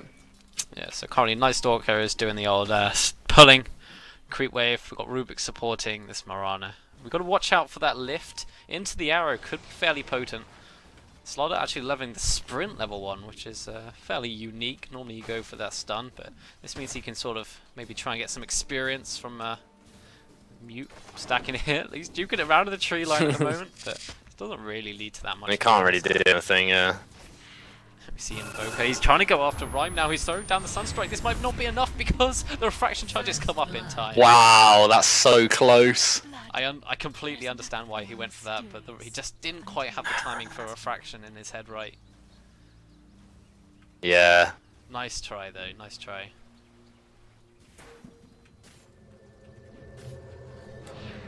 Tusk actually comes into this mid lane. He's just going to disrupt. He doesn't disrupt. He does disrupt the pull because the Ancient Thunderhide was not Yeah. aggroed. That's really weird. He just stood there. Yeah, I always remember the Thunderhide being a bit annoying. I wasn't fussed. But he's put the Cern there, so they have scouted that out pretty early on, which is good heads-up play from them, I think. Yeah. Knowing that that's what the Beastmaster's up to. Because I think he's going to really struggle. He's only level 1 still. He's going to, yeah. I mean, Tuscalina and the Gyro Just is can't- so yeah. scary. You can't go near this lane, so he's kind of like sacked here in a way, and he's going to have to try and get some recovery from those Ancients. But the Rock managed to get one step ahead of them and blocking them out is pretty good. Try and keep that Beastmaster down, because he can be really, really annoying. If he gets like a Necro 3 and a Roar up, he can just go around like solo picking off your mid. Yep. He's obviously they with Invoker as well. They've actually got a pretty good lineup for pushing. Now the Exhort, because you have Yeah. like the Necro books. Invoker could even go Necro as well. Plus Yeah, his that's Forge true. Spirits. It's really potent. Invoker taking And some the, right-click damage now though. Rotation. Sorry, I was going to say, and the pick-off potential as well, with the Sunstrike. Rhyme gets lifted up now, thrown back towards me. The Sunstrike going to come through, even if it did hit. TA had some refraction charges up. So that's a rotation in from Rubik. That means Slardar can play a little bit more aggressively, soak some more experience, get a few last hits as well, knowing that the Rubik is in the top mid lane. This poor Beastmaster, still Oh my only god, level he's 1.5. still level. Yeah, I was just gonna say, if you compare the offlaners, like Deadmau5 is level 3 now. I can't. That's actually so surprising to me as an offlane Slardar. Yeah. I really didn't think he was going to be able to get that much. But I guess he can just sort of walk in, sprint away. As long as he doesn't get lifts arrowed, he's fine. Beastmaster just like walks in to the wave and feeds. He just gets level 2 now. Saying that Slardar could be in some trouble. He's going to try and sprint, but Rubik, he can lift him up, put him on the cliff, but he doesn't even need to do that. They want to get the kill. Easy kills with the arrow. Yeah, I think they just saw him go down the rune. Yeah, he got pincered in. Yeah, he was in vision there with that ward. So they know exactly what he's up to, and they just go and kill him. Invoker could be in a spot of trouble now. Tusk looking to get that snowball. He is in rage, he's going to go for it now, and with the help of the TA, Sunstrike does come down. It is going to hit on the Tusk. Nice. Invoker trying to keep himself alive, just not going to happen. Night Stalker does. Are you looking for the turnaround? Yeah, Mute gonna. He does have that void. He is level 3 now, so he's got some extra move speed and some decent attack speed with Hunter in the night. But TA could make him way, slows down the Night Stalker a little bit, considering it's nighttime. That's going to be it for now. But once again, Invoker is falling 0 for 2. This yeah, it's solid rotation there, and they're just making sure to keep him down. I think because like well played to rhyming the solo kill in the first place. That's just like a great bit of mechanical play. But now getting the rotations and just making sure that he is kept to an absolute minimum, because you really don't want the Meep Invoker doing Meep Invoker things, getting out of control, putting all the damage onto your supports, and then Mute's actually going to just stay with him for now. Yeah, I mean, you'd obviously like for the Night Stalker to do a bit more now that he's level 3 and it's nighttime.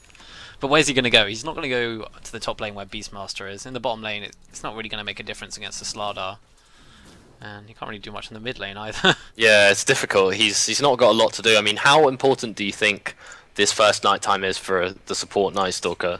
Because I think for the mids Night Stalker, it's perhaps a bit more important. Yeah, no, first nighttime it's nice if you can try and get a kill off. Yeah. Help, but it's the second nighttime that really makes the difference. Yeah, exactly. Yeah, I agree. Beastmaster trying to stack these ancients, it's just not going to happen, especially Sentry Ward just times out. Oh, that's really frustrating. Did its last job. I have done your will, Master. He's level 3 now compared to the. I always like just like comparing offlaners because I feel like it can be often indicative of games going to go, depending on how much they get shut down. Sometimes, but also you got to remember sometimes like the carry then rotates out of the lane. Yeah, often, true. And then suddenly, where Sudal, you know, he was only level 3 or 4 or whatever, he suddenly hits level 6, 7 in a matter of a couple of minutes. Yeah, no, it's true. Right now he's getting that. Well, he's level 4 now. It's not too. It's actually fine, I think now. He was level 1 for ages, but yeah, the supports have had to go elsewhere, and so he's just biding his time. And honestly, like it might sound stupid, but it's like pretty good for him just to be aware of that and not feed. Yeah. Because like it can be really tempting to get really frustrated when you're like level 1 at 3 minutes and just be like, oh, I have to go get some experience, and then you just die and you make it even worse for yourself. Yeah. And TA's actually going to take these ancients. Ah, cheeky little plays. Oh, both Beastmaster and Night Stalker have been picked twice and have a 100% win rate. It's open, according to UKDOTA. Wow. Very nice. Yeah, so that's what I was talking about the Beastmaster mid earlier. And there's going to be a little initiation here onto Rhyme. Rhyme has the refraction charges. The snowball come down onto Meep now. Slardar with joins from this off lane. Where did he come from? But Invoker, he walked up. They can't see him. They have no detection for now. Are they going to find him? They try and throw down the Slithering Crush, but Meep was out of the way. Mute 242, got to watch out. No LSA. He's going to be just fine as well. And Meep makes his way out on 100 hit points. These Ancients are still going to fall to the Dire though. Well, someone just got arrowed. Deadmau5 just got arrowed and sunstriked. Oh, this is like skill shot walls all over again. Right, yeah, got that's so nice. Charge up, but it's not going to work. 2 down for the Dire side now. Oh, look at that shard block. Wow. What? Oh. That shard block was nuts. I'm keeping Invoker out. I'm pretty sure he didn't quite mean to do that, but... Yeah, true, but it was still nuts. Similarly as the arrow that I imagine Miranda was speculatively throwing ended up hitting the Slardar, which is good. So getting that TA is pretty important. They do lose their ancient stack, but I think a bit of it went their way. Yeah, it's just annoying really that the Beastmaster doesn't have it just for himself to catch up. The Rock have actually their own ancient stack as well, but that's also centuried. So both teams being aware of the importance of the ancients for TA and Beastmaster respectively. And now Meep, he's going to try and catch up. I think he'll still go for the Hand of Midas, even though it might be a bit later than he would like. I think it's important for Invoker to get it, just so he can keep up in levels and get ahead in levels as well. Yeah, for sure. I think that's definitely the build here. He wants to get as many levels up as he can as that exhort as possible, so he can do as much damage as he can in the game. So it's probably still going for that Midas. Yeah. Catch up Midas, we'll call it. That's what. Farming these stacks now, these ancient stacks. We see a couple of double stacks as well for inside the Radiant jungle that maybe the Mirana, and in fact Mirana is going to take these now. With the Max Starstorm, it's not too hard, especially when Rubik's there to help. Who's now got the spell steal, so he could look to make some plays. And I actually think this game could be made or break. Made or breaked? I don't know. Make or break. Yeah, made or broken. Yeah, whatever. Because of the Rubik. However, Night Stalker in some trouble there. There is the Moonlight Shadow. They have no detection for it. Yes, they do. They're going to see what goes on here. They have the amp. Yeah, the amp damage. They also had Dust as well. Although Tusk, he does manage to evade the Starstorm second hit coming in. Sunstrike! he tried to dodge it, but he ended up dodging into it. He was like zigzagging out the way, and he actually got hit by it. Well, at least he tried, right? This is actually, yeah, exactly. This is Team Skill Shot. XENEX, yeah. Mirana Invoker.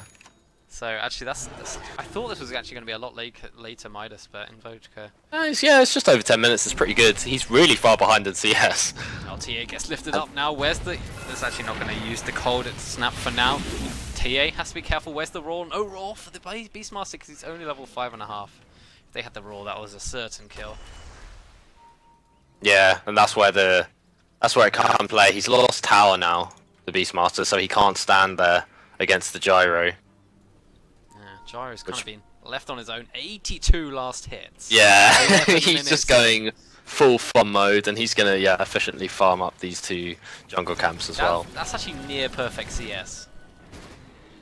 Yeah, I mean he's obviously some of it will be jungle creeps, but probably yeah.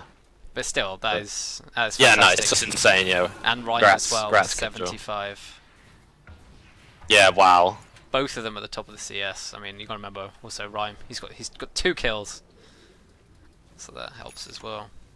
And some of those last hits were ancients, which are obviously worth more. And that's why I find it hard to see how Mirana sort of fits into this. She's not going to be able to farm nearly as quickly as the Gyro or the TA. Yeah. Like, yeah, she can Starstorm this stack. That's nice, but even though she's 1-0 and has pretty good CS, actually TA goes down there. Getting that nice Sunstrike. Sorry, I was just flaming Mirana and missed that. No, yeah, no. You see what I mean? I totally agree with you. I was saying this last game, but I guess Moonlight Shadow is pretty handy. Yeah, true. It is a good ability, and also part of the thing is like if you don't play against Miranas for ages, you just kind of like forget that you have sentries everywhere. Yep. Otherwise, they can just catch you off guard. Definitely. I feel like we haven't seen that kind of one-trick pony work yet. Like they haven't had that sort of free rotation. No. With the Mirana, Moonlight Shadow going off and then getting a kill off the back of it. So it's a bit of a shame. Yeah, I feel like Mirana has to go Maelstrom this game. Yeah, it looks like she's going for a casual bracer. I'm not sure if she'll finish the drum, but yeah, I think drums into like a Maelstrom are okay because Maelstrom really helps you farm. Yeah, exactly. Yeah, no, Maelstrom is I think good. Definitely good against the flash farming capabilities of Tia and Gyro. She's got to do something, because otherwise she's just going to get left completely behind in terms of net worth. So if you look at net worth, actually, the Meep Invoker is not actually that far behind the TA, which is good. I think that's probably because of the Midas. Yeah, the Midas is definitely in just a little bit. He's had it for 3 minutes now. Beastmaster has his level 6 now. Okay, and he's going for the Necro book, it looks like. Yeah, I don't think there's really any other item you want to go for apart from maybe the Blink. Yeah, for sure. I think he'll probably go Necro Blink or something like that. Yeah. Hopefully, I guess they can initiate with Moonlight Shadow possibly. Quite a lot of time. Arrow coming through, does give them some vision, but it's a bit late. These ancients do go down to Rhyme, who is not. He's actually pretty much got the Deso now. The recipe only costs. Yeah, he's just a farming machine. This is like the kind of maybe a bit slower than he would have liked, but around the 13-minute deso timing, I think, is what you're looking for on the TA. Yeah, and then he'll quickly farm up that Blink Dagger and kind of just go around killing everyone. Yeah, exactly, and get this DD for good measure. Yeah, so Slardar looking to get, he's rotated up into this top lane, left the gyro in the jungle so that he can try and get this Blink Dagger without getting harassed too much. 700 gold off of that. I think once he gets that Blink Dagger, they're set to go. Yeah, they can. Yeah, and so you think they were the TA deso? Oh, they've actually just smoked up now. Yeah, TA. Yeah, so the TA has got the deso, and this will, I guess, this gank will hopefully give Slardar his. Oh no, they're gonna take Roche. Okay, Roche yeah, on, fair baby. enough. This is gonna go down so quickly. Yeah, this is easy. And we're 15 minutes into this game. Arrow does come through, helps them out, hit the that helps them out a little bit, but they do know it's there. They're gonna Moonlight Shadow in now. They're not going to get there anywhere near enough time. No, they know they have to back out. Sunstrike comes down, hits Rhyme, but he don't care. He's got the Aegis now. Yeah. So you're saying 15 minutes in, and he gets hit by the arrow, but it doesn't make any difference at all. Water just has to run away. It's just kind of like showing off. I can hit these arrows. Yeah, 50-minute Roche is kind of insane. Yeah, exactly. But that's like the TA Slardar, really, isn't it? Yeah. And then Dire as well. And Dire, yeah, exactly. I was going to say TA Slardar, Dire. Well, I'd say it's a pretty good advantage for the Rock now. Yeah, they're definitely in time. I feel like they are a little bit ahead. Just in terms of farm, like in terms of farm distribution on their cores, they've got some pretty key items coming up. They've got the Deso TA, nearly the Blink on Slardar, nearly the Blink on TA as well, to be honest, and the SNY coming up on Kundrel's Gyro. So those are some really key item timings that allow them to dominate the mid game. Yeah, and they're going to just take this T2 tower as well, and that's going to be Slardar's Blink Dagger. That's really nice. See, the trouble is when I look at these drafts, right, it's clear what the Rock need to do. They get those items, they push towers, they take Roshan, and life's easy for them. But when do the Radiant, when do they come online? What is their point where they shine? Yeah, I'm not really feeling okay, so the only thing that I'm really seeing in terms of like synergy and strategy is the Night Stalker Beastmaster Marana. So like for the vision or something. Yeah. Like being able to control the map. Do you know what I mean? But I don't really see what they're then going to do with that map control, because in theory they should be able to scout out what they're doing, and I don't know. I mean, but you'd like to think they would have used that to try and scout out the Roche, but they sort of Moonlight Shadowed as a last ditch attempt, but it didn't really come to anything. So yeah, I'm not really seeing when maybe they just wait it out and try and get really farmed and hope to do something, but I don't really see the game plan here from XENEX. Yeah, I think, you know, there might be some other higher level stuff going in, like the Dire's movement are really good, so it's really hard for the Radiant to execute what they want to do. They know exactly what's going on here. They just ping that out. They know that they're getting Moonlight Shadowed. And they're not stream sniping. There's a 5-minute delay. And Rhyme's gonna get hit. It doesn't matter though, because he's the agent. I don't think they can bring him down, honestly. With everyone on the Dire team standing behind him, that's just like a death trap. So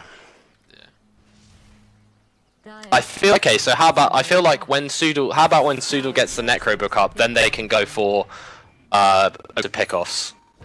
Yeah, but they control. Yeah, go on. Yeah, no, I'm just trying to find things.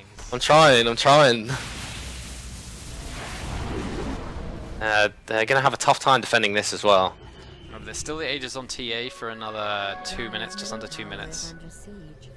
But they are forced back after their mid lane gets pushed in, so Gyrocopter's gonna go back and do that. I believe she's got a Blink Dagger on the courier as well, TA. Look at Slardar. Look where he's hiding. They're still looking to pick someone off who gets left behind. And it could work if someone did get left behind, but there's still 3 heroes here. Ichigo, what are you up to? I think that's who he early wants. Yeah, that would probably be a fairly easy kill.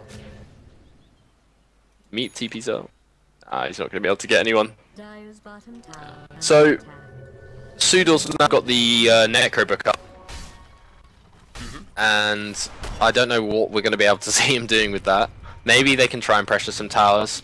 Okay, Nice arrow there. Ichi goes in some trouble. Is he gonna get out? No, he just get out. He was like, he got hit once, and then the second hit was the meld strike. Oh wow. And that took him Yeah, down he's to really about low. 50 hit points. Meanwhile, on the bot lane, Slardar was just innocently farming under his tower, and Watson's Water hits an arrow on him and just finishes him off. So that's a nice little solo kill for him.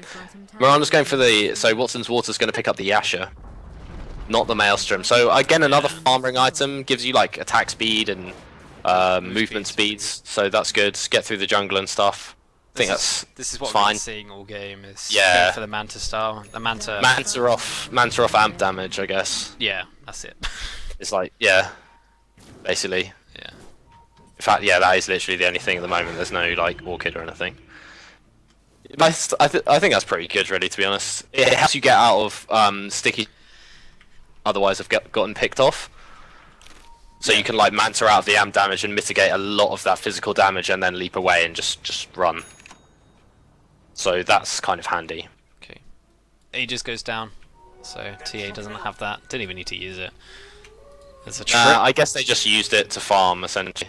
Well, if they needed it, then they could have used it. But Yeah, but they stopped XENEX from thinking like at all about ganking them or anything. I think with that Aegis, and just gives them space to farm and extend their net worth lead. Although Meep's still only 300 gold behind the TA. It's just that Mirana is like 4th. yeah, it is pretty close. If we look over at the net worth graph, it's only a K in the way of the rock. Yeah, exactly. So Pretty yeah, true. negligible. And a smoke Yeah, up I now just from the rock. Tusk leading the way, looking to get that snowball at anyone who might be farming a stray, but it's not going to happen. Everyone is running away, and they're going to see this triple stack. Dire's top tower is under siege. Rhyme has been averaging 3-point deaths per match. He's saying he needs to get his deaths up. So Come on, Rhyme Rhyme. takes this trip stack. That was for the Radiant side. Oh, he's got another 2.6k in the bank. Jeez. He's just going to go straight on. They stun up the meat, and they do bring him down very quickly there. This is the amp damage plus the Bell Strike in Deso we were talking about. Even the Moonlight Shadow, the fade time was too long, couldn't save him. Mirana looking for the arrow is not going to hit anyone. I don't know what that was all about, but this tower is definitely going to fall, and Invoker doesn't have buyback, so they probably could continue sieging. They feel confident enough to keep on going. Yeah, they don't have that much spam. I mean, they have a little bit, but they can definitely pressure this. Mirana taking a homing missile to the face. In fact, it's now level 2. I don't know whether that was a missed level or whether he's actually going to level all the way up to level 4. Yeah, I feel like, yeah, I don't know. I'd probably click on honest. Yeah. I just feel like why would you ever get it at this like a second level at this stage? But that's just me. Like, just like to farm with that hero. Okay, so this Invoker has an axe now. A blink Yeah, axe. he's got blink ags exactly. So he's got stuff. He's got some stuff. Yeah, definitely got the possibility to get some solo kills here and there. By the way, what has this Night Stalker done? Nothing. Yeah, I feel like this Night Stalker pick's just, I don't know. That's what I just feel like as well. yeah, I just feel like it's not really worked out. It's not like it's not necessarily a bad pick or like Mute's not been doing anything. It's just the way it goes. Like last game, it really worked out for them. Like it was, I think it was you know, it was like a factor in their game against Unmade. Yeah. I think. However, I do Yeah, want to go point on. out he's 500 gold away from an axe. Yeah, true. and He's just then- been farming, I suppose. And then he's going to have impact. Yeah, fair enough. So, Yeah, maybe they just like wait this out. They just play the waiting game and try and. Yeah, so I mean, we were talking about not really sure what the key items are for XENEX. I guess one of them, if there is going to be a key item, is going to be the Night Stalker Ags, because he's gonna get the flying vision. I really feel like this Beastmaster Night Stalker duo is going to be able to combo speaking up. of it, they have comboed Oh. up, and they're There we getting go. killed. That's what I was kind of like when I was talking about like the buffs potentially. Like that's kind of what I meant. Like Night Stalker and Beastmaster kind of roam together with the vision from the darkness and the boar and the necro and the hawk. Oh, the axe is up now. That gets him his axe. But yeah, and then the Sunstriker just like in Sunstriker, the Sunstrikes on. Sunstriker. That's all he is. He's a walking Sunstriker. And oh, Rhyme gets hit, and this is another pick off. What is this hitbox? That's magic. That is magic. That's what I'm talking about. This is this is the item timing. This is yeah. They wait for these pickoffs, and then they get the Sunstrike with the vision and the arrow. What are you gonna do?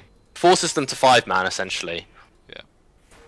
So I don't know if we will see that out of them. They're gonna be able to pressure top T2, and actually Mute's gonna go straight in onto Cook. And oh my god, wow. Another pickoff. That's 3 pickoffs in a row. Oh dear, snowball in. He might regret going into the snowball. He's tried to Shadow Amulet. Ah, he's dead. It's not gonna work. And yeah. Nice, 4 dead. Oh, yeah, tower. Easy pickoffs. Here we were, flaming XENEX for their shitty. Nah, I called it. I called it. Did, yeah. The pickoff meta. But are they going to walk under this tower? No, they're not. Okay. But yeah, they want to make more of this, I think. I don't know if this is an aggressive smoke towards Roche. They might. Yeah, I think it is. And it is up. The Rock are going to know about this. They have got the TA trap in there. I'm not sure if they're all pretty far away at the moment. Lina being in base, Slardar being, Tusk being in base, but they are going to make moves towards it. Yeah, I think the Radiant, they have to get out of here. Yeah, they don't want to walk into cooldown. Oh, they're going to bump into the Slardar now. Slardar gets a triple stun. That's insane. Oh, Can they follow my the God. cooldown now coming in from the gyrocopter? Is going to slow a few. The stun comes out. The raw onto the TA. The snowball is going to try and keep Tusk alive. But now, in fact, Rubik stolen the snowball. It was the Sunstrike not going to hit on anyone. The Meteor also flying down. We see the Evoke. He is the first one going down here. Slardar got the blink up in 3 seconds. He's got the 4 stuff. They don't need it because they have the Ice Shards. A Mute is going to fall as well. Where's the Morana? Morana running her tail. Tuck your tail and run. Going up in this top lane, and we see the Rubik back at base as well. Wow, that crush.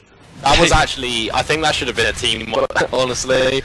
But the gyro was just a little bit too far behind. Otherwise, that would have been really, really bad. They are going to get Roche off this, so it's pretty big for them. OD is in the chat. My man OD. What, OD Pixel? Yeah. Is he actually? Yeah. Hey man. Chatting shit. I hope you're enjoying the cast. This is some pretty interesting games going on. Yeah, I think this is, so the problem there is like XENEX just got caught out in a choke point where the team fight 5-man potential from the Rock is way better than theirs. Rhyme 2 shots Meep. Oh my god. He got a Deso crit. I guess that's the play. That's worth. It's the play you go for. If you get a crit, then fine. If you don't, then just go blink away. So he did a right click and then the Oh which took god! away like a third of the health, and then he did a meld strike. That's actually so tilting. I feel. He is like the top of the net worth for his team, and he gets 2 shots. Yeah, exactly. It's just like, oh please. They need some armor. Where are they going to get any armor from, though? Unless Beastmaster can get, like, an AC, but I don't see that happening anytime soon. Shivas would probably be better on the Beast. Oh, he could get any, yeah. Yeah, I mean, well, either one is, like, a dream for Sudal at the moment, I think. So... Watson's Water's actually gone back for the Maelstrom, by the way. So he's gone Yasha Maelstrom. Nice, nice. I think that's pretty good.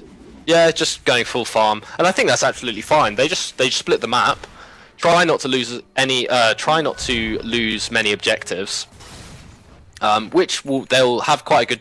They shouldn't find that too hard because they've got now the flying vision from Mute and the Beastmaster Hawk, so they're going to be able to have like really, really good map control.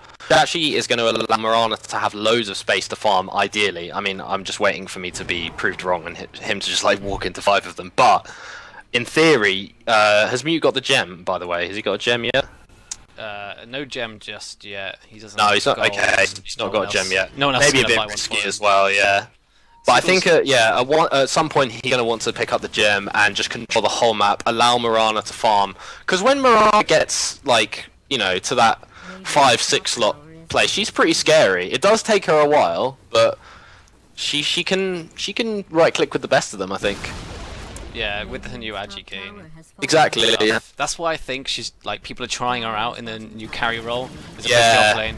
But 5 from the die now, they're grouping up. TA is going to jump in, try and do what she can, but she gets telekinesis up now, brought back. But here comes the backup of her team, roared up, stunned up. She doesn't have any refraction charges, but she does have the Aegis. They expelled so much on her. Pseudo in some trouble here. BKB on the gyrocopter, the snowball going forward. Rhyme, he's back up, he's dealing some damage, and that is the nice one going down. Invoker buys back, trying to defend his base, do what they best they can, but no one on the Dire is dead. Just the Aegis expended. Leave it at that. That's pretty good. That was Pretty good hold, I think. It could be okay, Unless but the it's not gonna Regoose. be over. Meep comes in Oh, to get wow. destroyed. And that, my friends, is a dieback whelp, though, taking some damage from the Moron. He's gonna be invisible, so he doesn't get hit by that last auto attack. Slardar will pay with his life, though. But the fact that Invoker has now been hampered so much with that dieback, I think the Dire will be happy to trade a Slardar's life. Yeah, definitely. That's pretty big having that die back on Meep. He's only got a K now, so he's like so far off item. Whatever he was going to go for. I don't know what he... Well, it doesn't really matter now because he can't, but... Yeah, I mean, I think they're just going to have to try and make more space for themselves. They have smoked up here, where their T2 used to be, and they're going to move aggressively. They're circling the Roshan pit. I don't think Roshan is not up for a little while. But maybe they're going to aggressively try and get TA by the Ancients, I don't know. They're moving through the Radiant jungle now, and they're going to move up to this high ground. They will see her with the flying vision, I assume, and oh, you flower from Wilson's Water. Roar as well, takes down Rhyme. Really nice pick off there. 78, that just gives us some breathing space, I think, more than anything. Yeah, it's really good. The fact they didn't lose any of their base earlier on as well. Really Yeah, helps. exactly. No objectives. I think that's crucial in this kind of scenario that they're in. They can actually, they can go high ground. I don't think they can defend without the TA. Well, she's got buyback, surely, hasn't No, she? She no doesn't. buyback. She's 60 gold short. Tusk, gotta be careful here. Gonna get stunned, slowed by the Night Stalker, but They still got gyro cooldown and stuff. yeah. They've also don't underestimate the ice shards and the Lena Dragon Slave. That's actually really obnoxious Yeah. to deal with when going into high ground. So So Roshan up in a possible 3+ minutes. yeah, kind of unfortunate for the Radiant. If it'd been up like then, that would have been a really nice passage of play. But they're gonna land the arrow. Oh, The blink the next away. level They have blink, vision. but they're gonna get him anyway. Sunstrike, gonna finish the job. Yeah, very nice. That's the thing, is like when they're lined up, I kind of see this lineup coming together now. It's just really high execution cap, I think. Like when it comes together, it can really do a number on you. Like it's really hard to do anything against, because you've got like a Beastmaster could come at you, a Night Stalker could come at you, a random arrow could come at you, and then as soon as you have a catch on one hero, everyone just goes. You know, the Invoker Sunstrike, the Necrobrick from the Beastmaster, and the can just burst down a target. It's just like actually managing to do it is really difficult. But we've seen it now, like I'd say that little passage of play and the one before where they managed to get like 4 kills in a row. That was, like I think, what the lineup was designed to do. Yeah, exactly. Yeah, there. But now back to even. Although not in terms of net worth or XP, that's still well in the way of the Rock. Roshan, yeah, still not going to be up for another 2 or so. The net worth isn't actually as bad as the XP.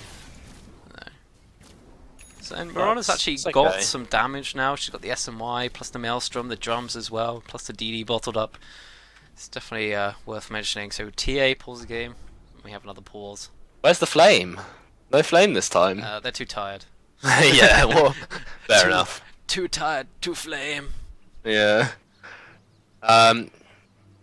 So, I haven't looked at Kundral in a while. What's he got? He's got BKB SNY. Okay. Lena's got like not that much. It's a shame. No ags for her in the near future. TA got the crit now, and the BKB. So, she's going to be pretty hard to kill. Unless she gets arrowed. Yeah. Basically. Okay, back into this game. The Dire look like they're going to group up, maybe smoke, or they're just going to take the Ancients together as one family. Yeah, so Roshan's going to be up in a little bit. They're going to scout it out here. I think they're just prepping for it, just taking out any vision that the Radiant might have around there, and pushing out the waves. I don't know. This is really difficult now. This is really hard for the XENEX to actually do anything now because they don't have vision. Vision is their friend. Vision is like the key, I think, for them. If they don't have any vision, then they're going to be really hard pressed because they can't just straight up contest Roche. Even if they know they're doing it. Yeah, they can't do that because the Rock's lineup is too easy to execute. I mean, well, that sounds like a backhanded compliment, but but I just mean that Kundral can just lay down the cooldown and just take the fight from there. Really, that's just why Gyro is so good, I think, especially around the Roche pit. Ooh, Lotus Orb coming out for Slardar now. That's extra nice armor. It's pretty good against like the Beastmaster. Then you can purge off the Night Stalker's silence, stuff like that. You can purge off Arrow, can't you? It doesn't purge stuns, no. Okay, alright. It's not like a hard purge. Right. I thought it was like LC's Legion Commander's thing, but No, there's going to be a smoke up here into the Radiant jungle. Invoker is dead. He is gone. Although he's in this, do they have any detection? Yeah, they have the dust coming out from the leader. The detection arrives. And that's him dead with no buyback, I believe, because it's still on cooldown, even if he did have the gold, which I'm not sure he does. He has enough gold for buyback, but it's on cooldown for another 38. Oh, okay, so maybe they could try and hold this. They're going to split push the top lane a bit. Mirana and Night Stalker trying to do whatever damage they can. They're going to pressure this tier 3, actually. Mirana has a DD as well. I wonder if they're going to actually force the Rock back here. I doubt it. They're probably just going to trade at the moment. You feel like the Dire should be able to take the tower quickly, and they blink in forward with the Slardar. They want to try and pick off Soodle. He takes a massive Mel Strike to the face, and Ichigo is going to go down, plus the Night Stalker. The Mel's there. We see the Lotus Orb coming. But they're trading. They are trading. They're going to they're hitting on the racks. They've actually managed to repel them from their own barracks, and they've actually got a lot of damage done on the melee one. Yeah, that's actually kind of crazy at the moment. The snowball forward onto the Beastmaster, who is invisible. Then we'll be able to see him. No detection for now. They're going to blink forward. Rhyme doesn't take any of the extra damage from the Warrior Necro creep. Punch up onto a creep from Whelp. They're actually going to continue to go though. It looks like they must have got a pick up. Slardar did get the Night Stalker in the top lane. I still think they're going to get the tower. Ah, yeah. Mirana's going to have to buy back. Mirana drops as well to the Gyrocopter, and they lost the gem up atop. Arrow is not going to kill the TA, but this is a lot of right-click damage coming, and she's going to be forced to go underground, hide, and she used the Mel Strike, but Mirana's got a fair bit of armor. It's not going to keep her alive, though. That is a dieback. Soodle, is he going to fall? He does! They don't even get the TA for this. Only the Invoker alive now with the Rubik. Can they defend? I don't think so. They do get a set Rax in the end. Even though they did nearly lose their own melee barracks, but that can obviously heal up. Yeah, it's a shame that they went for the melee. They maybe thought they could just get the melee down in the time they had, but they end up getting absolutely nothing because it's going to regen by the time, I imagine by the time they get back up there again. So they're going to go 1 Rax down here. I don't know, it's definitely pretty bad for them. It's going to, the goal experience are going to be skyrocketing the way of the Rock now as well. Yeah. So Roshan is up. Obviously we know the Rock can take that really quickly in a matter of about 5 seconds. Should we have an over or under? I think honestly, like, it's going to go down so fast with the amp damage as well. 6 minutes if they have the TA and the Gyrocopter and the Slardar. 6 minutes? 6 minutes, 6 seconds I meant. Oh sure, I'll take under 6 minutes, yeah. But yeah, fair enough, that's probably going to be and it's about cheese. right. Cheese as well. Yep. Night Stalker now, gemless after that. Yeah, that's very important. That split push is a pretty big deal, I think. Because they're going to have no chance of any vision around the Roche pit now for them. Who's got the gem? I think the gem's just back in the Dire base. Yeah, no reason for them to have it really, I guess. They can just carry dust, and they don't want to lose it again to the Night Stalker. I guess, do you think it's bigger for it? They lose it again and have it on the Night Stalker? Is that worse than having vision for Moonlight Shadow? I think they're quite happy just carrying sentries and dust, to be honest. Yeah, fair enough. Better off just keeping the base. And Roshan is going to fall in a few seconds. Sunstrike try to steal that, but it's not going to happen. And she's left on the floor. Please don't have another cheese left on the floor. I've seen it so many times. I know, right? Okay, he drops his Aquila. He's gonna have to bring the courier back and take that unless he wants to lose 400 odd gold. Oh, Slardar going Meep. forward. He is slowed down now. He's looking for Meep, but he's not going to find him. He doesn't have a sentry. I mean, or any he's going sort to of TP protection. out. I want to call that. You see that little spot that Meep TP'd out of? What, here? Yeah, just there. I want to call that like the mute, like juke spot. He was standing there in the lane for like a minute. Oh, yeah. It's the Night Stalker. That was Yeah, quite exactly. funny. It was a pretty Yeah, it good was spot, really though. good. Yeah, it is good. It gives him some really good vision. So kind of resetting now. Not sure if they're... Yeah, so it looks like they're going to go for a push on the top lane, actually. Yeah. With the TAA, I don't see why not. They can just really pressure this high ground. There's no reason why they should give XENEX any space at all to get any kind of map control or farm back. So that Morana's got space, pushing this bottom lane, might look for another trade. She gets pinged out straight away, it's going to force back the TP from the Slardar, but then Morana, she can just TP back and then it's 4v5, that's going to stop the push. Although this is what I'm talking about. She goes back, this forces the rest of the dive to go back, because it's now a 4v5 and they will lose a fight 4v5, even though they are ahead. Yeah, I think... because they have the high ground advantage, I think. Basically as long as Meep doesn't get blown up, like that happened last time, twice. Yeah. Arrow coming forward, actually going to hit on the T8. Oh, they can't go on it. They can't. It's such a shame. He's got the Aegis, he gets 4-staffed and Glimmer Cape. They just can't go on it. But they are Moonlight Shadow and they're going to engage on Gyro here. Yeah, he gets stunned up the roar as well. And talking about Meep not getting caught out, he does use the Shivas, but he is still going to go down and he is the first casualty of what might be many. Gyrocopter moving forward, that BKB, which does start to wear off. The Laguna Blade hitting on the Miranda, but she's going to be alive. And TA, she does want to die here. She does, though. Underneath the Sentry Ward, she's going to have to Arrow. Arrow's cooldown. Oh. Get telekinesis up though, so she's not going to be able to get out of this if they Wow. kill her off. This is really big, and now the 4-star forward. Slardar got 4-star forward and then 4-stars himself out there. He's got to blink if he wants to. Tusk trying to keep himself alive for now. The Urn charges are going to tick him down, I think, even underneath that Glimmer Cape. However, Gyrocopter now turning, right-clicking, getting low. Look at the Miranda, she's going so ham! Yeah, she does a lot of damage now. The arrow She's goes doing forward, so much! splits between the two, leaps forward onto the Lina. She's gonna get that as well! And Slardar Triple! Is she on for it? Oh, she's not. But, she still gets the oh, Mirana! I was just about to say that they imagine if they had an anti-mage or something, you know, like split pushing that top lane, and then he could get back in the fight. But Mirana dishing out the right clicks there. This is what we're talking about. 150 damage. She gets there in the end. Honestly, it's huge. She's got the Mjolnir up now. Now she's got enough for well, she's approaching another item. So you could, I guess, I think she goes Butterfly. Butterfly, I was going to say, or MKB. Or MKB, yeah. There's no evasion at the moment on the Rock, obviously. I mean, it's like she could preempt it. But I think Butterfly is going to give her mad attack speed, and the evasion against the TA is going to be really good as well. Yeah, it's kind of like, you know, when you've got two Agi carries on either side, it's like... Yeah, it's like... MKB, who gets... Yeah, exactly, who's get the Butterfly.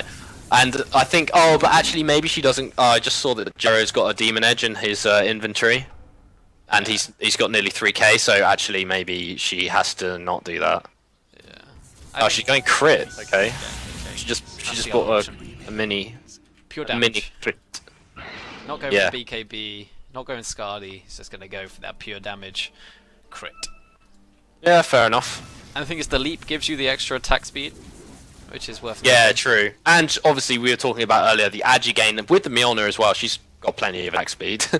She just needs damage. I think that's probably the right call. Now, can they get anything out of this? They're going to definitely push up the creep waves, but whether they can take any actual objectives... They can... surely she just pushes this in and goes top, maybe? I don't know. No, she's going to have to back off. They're all up soon. Yeah. Oh, yeah, she's really low. Dire's middle tower is being attacked. But yeah, Invoker, he has that armor that we were talking about with the Shiva's guard.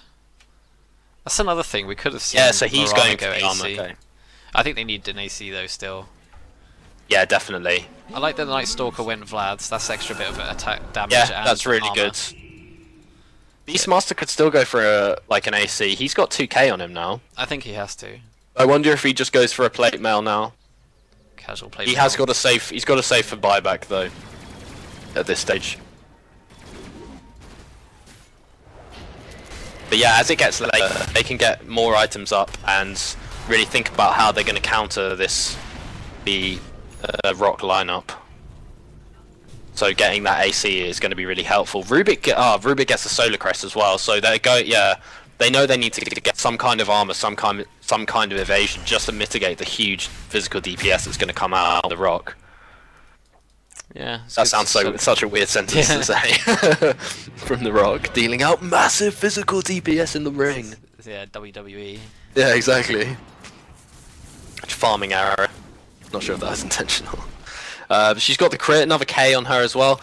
I imagine she'll finish out the full Daedalus when she can. She'll obviously need buyback as well. But the two cores from the Rock just sitting up on the top still in terms of net worth. I wonder if we'll see that change anytime soon. The thing is though, like, they were high ground when they defended last time.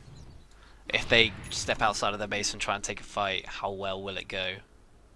Yeah, yeah, exactly. They did. Yeah, they basically managed to get Rhyme because he, I wouldn't say overextended. He's a TA with an Aegis. That's like, I think that's the play.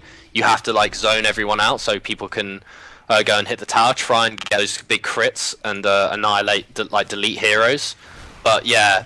They managed to get him because he got separated from the rest of his team. They popped the Aegis and then managed to pick him off a second time.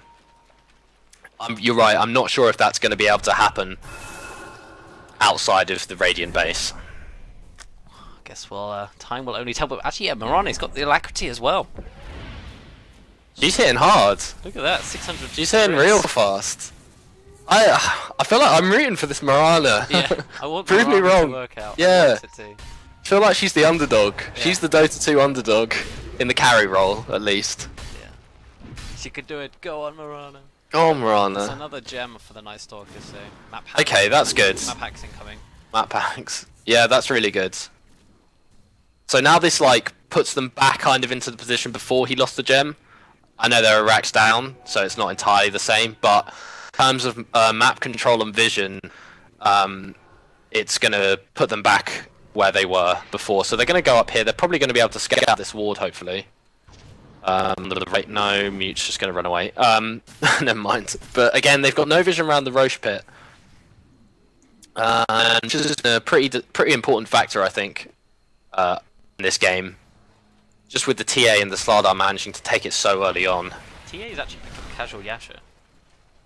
I guess she goes for Manta, so Manta off the Night Stalker Silence. Solar Crest, just stuff like that. It's pretty handy for doing that, but they're going to siege, and they need to get back as quickly as they possibly can. They're just going to pop the glyph there. Oh, and she's actually going to re-goose there. Oh, the tornado coming through is going to hit onto the TA. TA's got a few refraction charges left. Deadmau5 gets hit by they actually cleared everyone out of the way, and the arrow like snuck through to hit the Slardar in the back. That's some next level plays right there. Next level skill shots. Imagine if you could echo shell arrow. Yeah, well, I thought, all right, I thought you could. I didn't know it didn't purge it. No. You could echo. Imagine you could echo shell it. Oh my god, that would be ridiculous. That'd be quite funny. You'd see it coming though. Like Slardar blinks forwards and then gets forced out forward by the enemy T. The BKB comes out from him as well, but TA is locked down. She got stunned up by a very long arrow, I think it must have been. Tasked now, goes in Fizz underneath, but is going to get revealed and going to get sunstruck. Just misses. No matter, does go down, and whether the Radiant, they want to keep on they're going to catch someone, they're going to catch Kundral! Yeah, Kundral is caught out now, but to counter out this Rhyme is just going to go really far forward. Echo Shell on him now. You've got to be very careful. He's pretty tanky. Surviving for now the 4-star to the double 4-star. Very interesting there. As the leap forward, they're going to find him off. Also the TA dead as well. Lina Invis trying to get herself out of here. She will just about. Oh, it's just. And so will the Slardar, but once again. How did they do that? That is nuts. Like BKB, TA, and Gyro is running at your base. How do you defend that? Well played. Beastmaster used the raw on the BKB TA. Yeah, that's good. And then did someone get hit by an arrow maybe in the middle of that fight? Did you say T? I think I don't know. I thought that TA got hit by an arrow. Okay, but it must have been raw. Yeah. Must have been raw because she had the BKB. Yeah. This is Morana. Morana's doing damage, and Night Stalker is now going to find the Slardar. Slardar is not going to blink his way out of here, but he can sprint away. He just echo shells himself and goes away. DD spawned at Roche. Not sure when Roche is going to be up really soon. Oh, has the DD just faded? No, it's still there. I'm not sure. It's glitched on my map. Oh, okay. Okay, I can see it now because they've given me vision. Thanks, Roshan guys. up in 4 seconds. They're not going to stick around long enough to see this, are they? There, surely they have the flying vision. Yeah, nice. Let's see. The Sigil is coming forward though, but without TA and Gyrocopter for 10 seconds, I don't think there's any way they can take this. Tusk might look to try and do something, but with the Invis, they're going to take this, no problem at all. Take the Aegis, who are they going to go? Marana the Aegis, that's a smart move, and Cheese was going to... Did you see who got the Cheese? Probably the Invoker gets the Cheese. I think the Radiant could feel confident enough to actually push out now. Yeah, definitely. They definitely want to get all their lanes pushed out and get, like, try and take back control of the map, for sure. And this middle Rax it's getting to that stage where it's looking less and less important now. Yeah, it really makes no difference at all, apart from the fact that it gives them access to the T4s and possibly the other. Yeah, it could obviously be a deciding factor depending on how the split push and team fight and such play out. But in terms of just like buildings and creep equilibrium, it's not really going to make that much of a difference. Super creeps aren't hard to deal with at this stage. Yeah, exactly. So they've also got the Mjolnir from Marana who can clear stuff out pretty nicely. So yeah, she's pretty stacked actually. Yeah, she's getting there, isn't she? She's got the full Daedalus up now. She can, I imagine she can sell her drum and maybe something else, maybe an MKB. I think MKB would be a pretty smart idea. Yeah, Night Stalker Lotus Orb, question mark? What, with the Void Stone? Or Hex. Or Hex, yeah, true, or Hex. Hex, would be okay. Lotus Orb would be okay. I guess you could reflect the amp damage. Yeah. Plate mail on the... Oh, he's got a plate mail on the courier. So he is going for a Lotus Orb. Yeah. Alright. He's going for a Lotus Orb. Gonna eat our words. Yeah. Gonna get corrected by the little box. Rob and roll. Yeah, I guess that's pretty good against the... Yeah, like, you can purge off the amp damage then, I assume. Right? Yes, you purge off amp damage. So you purge off amp damage. You can get the Echo Shell potentially on the amp damage if you time it correctly. Yep. Which is kind of similar to like the Lotus Orb countering Bounty Hunter to an extent. Yep. Because you just reflect it and then like you both just have vision of each other. It's good against Selena as well because of the Laguna Blade. But here comes looks like Dead Mouse is dead. He's actually got the sprint, they have no way to lock him down, the leap forward, they're just going to try and right click him down, they need a crit. Actually, they expend the roll. Gets a crit on the last hit, which wasn't needed. Cook now, the arrow coming forward, are they going to get anyone? Reap using that Shiva's Guard, doesn't actually does get the slow on Selena. Deafening Blast and the lift going to cancel the TP, and that's 2 pickoffs. They both have buybacks. So, you know, they're going to have to back off, push out this mid lane, but they're going to do that fairly quickly, and they're at least going to force the buybacks, I think. Whether they can get more, we shall see. Arrow coming forward. Look at this Marana. Like, she's just going to hit the tower, like, whatevs. Unfortunately, she obviously, backdoor regen is going to be a bit too much. Marana does have this level 3 rocket going on to her. Look at her!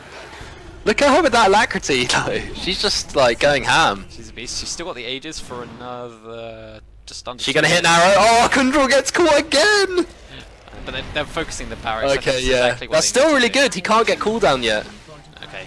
He puts it down now. Okay. Oh, stolen! Oh no, it's flat cannon. Oh. Yeah, that would have been... It's so hard to steal cooldown. Kundral was aware of the... what he needed to do there. Yeah, Vichigo. Nice. Gonna pop nighttime. Darkness now. Tower is down to 520 hit points. The ice wall as well is going to stop any further aggression. Rana took a fair bit of damage coming out of the TA, and this is a very aggressive TP coming in. But Blink's back. Just going to blink back. Yeah. Just seeing if he could bait anything out maybe. But the aggression still continues from the Radiant side. Tower down to 448 hit points. Probably just leave some Forge Spirits against that. that homing missile wasn't really too effective here at the moment, as Morons is just going to right-click onto the tower. The blink forward from the T8 gets forced off forward, and this is the initiation. Slava, he needs to use that BKB, finally does use it. This is a good fight for the dire side of the Beastmaster, taken down already, plus the Aegis of the Moron Invoker as well, falling. He's dead for 82 seconds. He didn't manage to use that. Actually, it looks like he did use the cheese, but still went down anyway. And like I said, good fight for the Radiant side. The Night Stalker also finished off by the Slaughter. And Yeah, that's a shame. Invisibility. Still can't go high ground then, I guess. Well, I think it was just a really good fight from the Dire side. They managed Yeah, to... true, of course, yeah. Slaughter got a double stun. I think the snowball and the ice shards were very effective as well. Yeah, they've got pretty good high ground defense. They're just going to run straight down the mid lane, and I can go top or bot to try and finish off the one of the barracks. Night Stalker actually buys back here, which I think is necessary to try and defend this. Everyone on the Radiant has to buy back to try and Yeah. defend this. Night Stalker buys back, Invoker will maybe buy back. We'll see how this defends. They might be able to defend this with Glyph. I don't know. It's looking pretty bad. No, they're just going to be able to hit the towers. They're going to have to buy back right now, I think. Oh, he's only got 10 seconds. Beastmaster's only got 10 seconds on this. They won't buy back Beastmaster. They have okay. to, Oh god, yeah, they have to. Snowball in from the Tusk, catches out the Rubik, but the right clicks coming in from Murano, just too good. Arrow is going to be off the mark, but they're running forward. They want to try and collect more. Lina with the LSA catching 2 heroes there, but it's not going to be enough. They can do find the cook. They still want to look for more. Rhyme, he doesn't matter. He's gonna be able to blink. He had a stolen rocket chasing him. They're gonna get him. Oh no! He's got the blink because of the refraction charges. Yeah. Still, that would have been nuts. The stolen rocket into getting the Rhyme kill. That would have been huge. Although T4's taking a beating. They're taking so much damage, and they're having to push up the bot lane because they want to get some kind of objective off this. But they're gonna. Oh, the cost of their T4 is taking so much The only damage. issue is, if Radiant lose this fight, they probably lost the game. Yeah, Because of yeah. the buybacks they had So- to expend. They still have buyback on Morana, right? So But yeah, they do actually buy back Marana, buy back on Rubik. they used 3, so they've only got 2 left. Lena's going to buy back here, and that's going to force them off. Watson's Water needs to be really careful here. They get the tower, and that's it. Yeah, that's something. There's not going to be up Oh, for the at least smoke. a minute and a half That's a really nice smoke actually. from the Dire. Yeah, from the Dire. I don't know if they're actually going to be able to get anything. No, they were just trying to catch them on the way out, maybe catching some TPs. But are they going to find Marana? Oh, she's going to start to farm a camp, and that's going to allow Deadmau5 to catch up with her. And oh, she leaps away and just manages to get out. He puts the amp damage on, but doesn't get the blink crush off in time. And she's really fast with that Yasha and the leap bonus movement speed, and popping the drum charge. So she's away. Maybe she forced off some blinks. Deadmau5 maybe a bit out of position here. Puts the echo shell on himself, and he's gonna get away, I think. Yeah, that was a very bold play. He really wanted to try and catch Watson's Water there. So it seems like both teams can't push high ground. Yeah, it's really tough against both of them, really.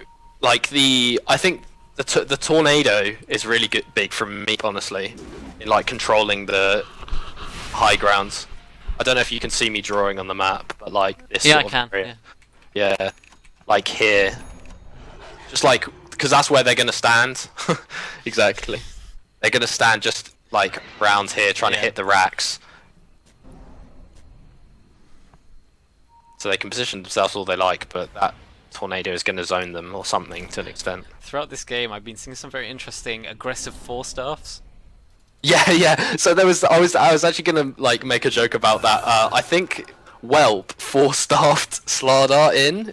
But Slardar, Right? yes, Slardar Well, and also then had an echo shell on him, so he 4-staffed himself as well. That happened at one point, anyway. Yeah.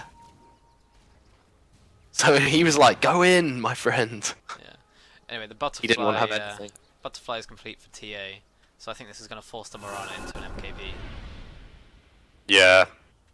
With refraction and butterfly, that's really obnoxious. And Gyro actually hasn't managed to. Okay, so he did finish. So he finished the Satanic. Now he got the finished MKB. So I was just about to say he hadn't finished an item in a while, but he just finished this one. And he's got enough gold for buyback as well, I believe. They're going to wait for the Roshan timer, and they're going to be pretty much bang on. Rhyme's going to scout it out here. 3, 2, 1, 0. Nice.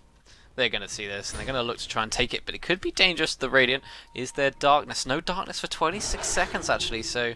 That's so Is still unlucky. restricted, yeah. That's like... it just happens to be on cooldown. That's like the one window that you have against Night Stalker Axe, isn't it? Yeah, so Aegis for Gyro and Slardar with the cheese. So that's the 4th Roshan going down this game. Yeah. Yeah, we got ourselves a long old game on our hands now.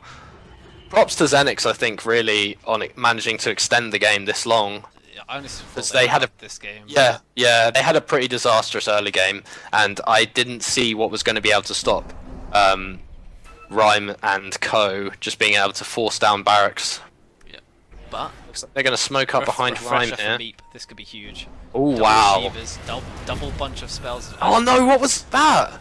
I think he meant to summon Forge Spirits. Oh! He accidentally threw down the meatball. Now Slardar looking to try and initiate. Here comes the jump onto Morons. She's dead straight away. She really needs to buy back. This is going to be very costly. Gyrocopter coming in now with the cooldown. The BKB as well blowing up.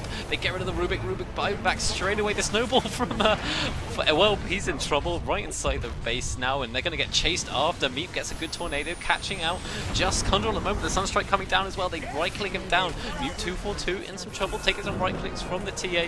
Where is this Morana? Looking to try and do some damage. She has the Mjolnir on her. Gyrocopter reviving from the Aegis. She leaps over and absolutely blows them up. Cook in some trouble now. Slowed from the Ice Wall. Rubik moving forward. Now Rhyme going to get slowed down a little bit by the Cold Snap as Meep move forwards. It's a 3-man crush. And the 4-star forward. Deadmau5 with the Blaze. He's going to run himself Ravage! well.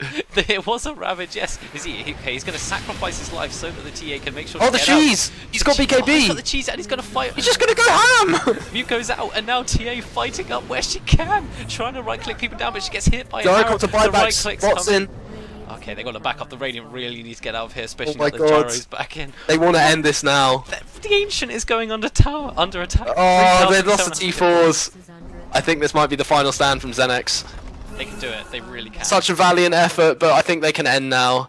They've not got buyback on Night Stalker or Beastmaster, I believe. No, they're Meep's gonna going do to it. try and do what he can, lays out an ice wall, but he's going to get stunned up by the rocket and take the cooldown and just get 4 hit by Rhyme on the TA. Watson's Water is going to suffer a similar fate, and they're just going to go straight onto the Ancient. No, this isn't over yet. Look at Morana. She's going to clear through them all. She's going to come They come don't on have. that They beyond. don't have fortification. Yeah, they don't have Glyph, and they're just going to take it. That's game 1, I believe.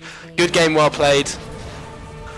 Wow, what a game 1 in this grand final. That's game 1 going to the Rock. Yeah, that was some GG, really, well played. really good plays. I mean, the Rock were ahead for the first portion of this game. Then XENEX coming back. The Morana, we believed, and she did pull out some serious damage. 11 and 3 for her, but the Meep Invoker all did about- get shut down really early on in the mid lane, which I think Yeah, had I a think knock-on that just effect. has like such long-term ramifications, doesn't it? Him being 8 and 11 is really annoying for him. Verona actually 11 and 3. Again, I don't know. Maybe if it had been like, if you have an anti-mage at that level of farm or something, I don't know. Anyway, we'll have to see Yeah, if they game change up strategy in the next game. Yeah, so stay tuned for that. This has been an entertaining game. I'm Zambrella, been joined by Dan Scott or Bateman Dota or whatever you go by these days. Yeah, I need to probably unify it, but Yeah, and yeah, Rob, thanks very much. Yeah, Rob and Roll on the stats. Hopefully we'll have a tricast now that he's finished some dinner, and we'll have some madness. Right, see you guys in a bit.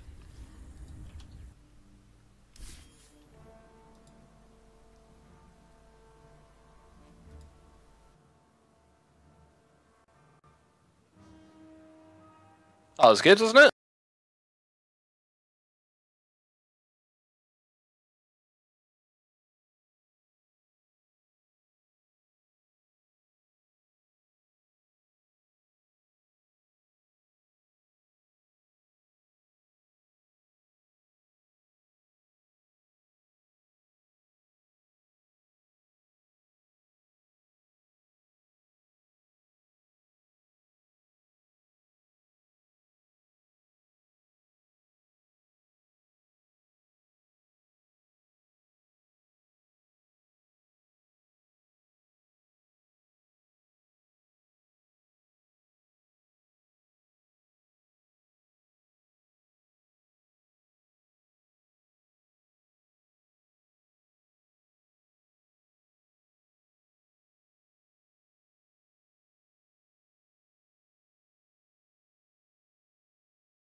Alright, hello ladies and gentlemen, we're back with the UKDOTA November Open Grand Final. XENEX Gaming versus Rhymestack, or Dwayne the John Rockson, and we've got a tricast for you today. I'm Zambrella, joined by Robin Roll Gaming and Dan Scott.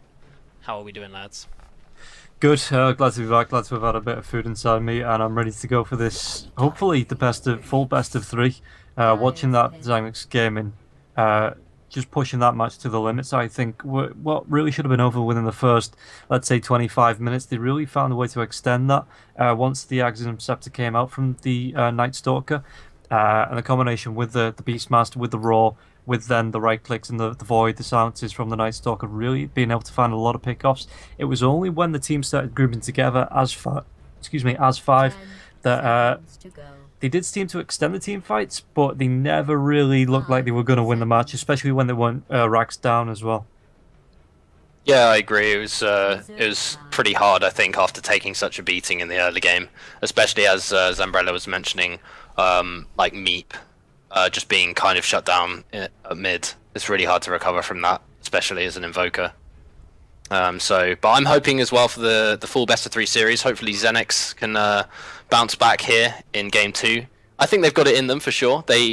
You're right, they managed to extend the game, and whilst it never looked like they were going to really convincingly take over the game, they definitely still had some fuel in the tank. So hopefully they've recuperated and had a think, and will be able to do something in this game.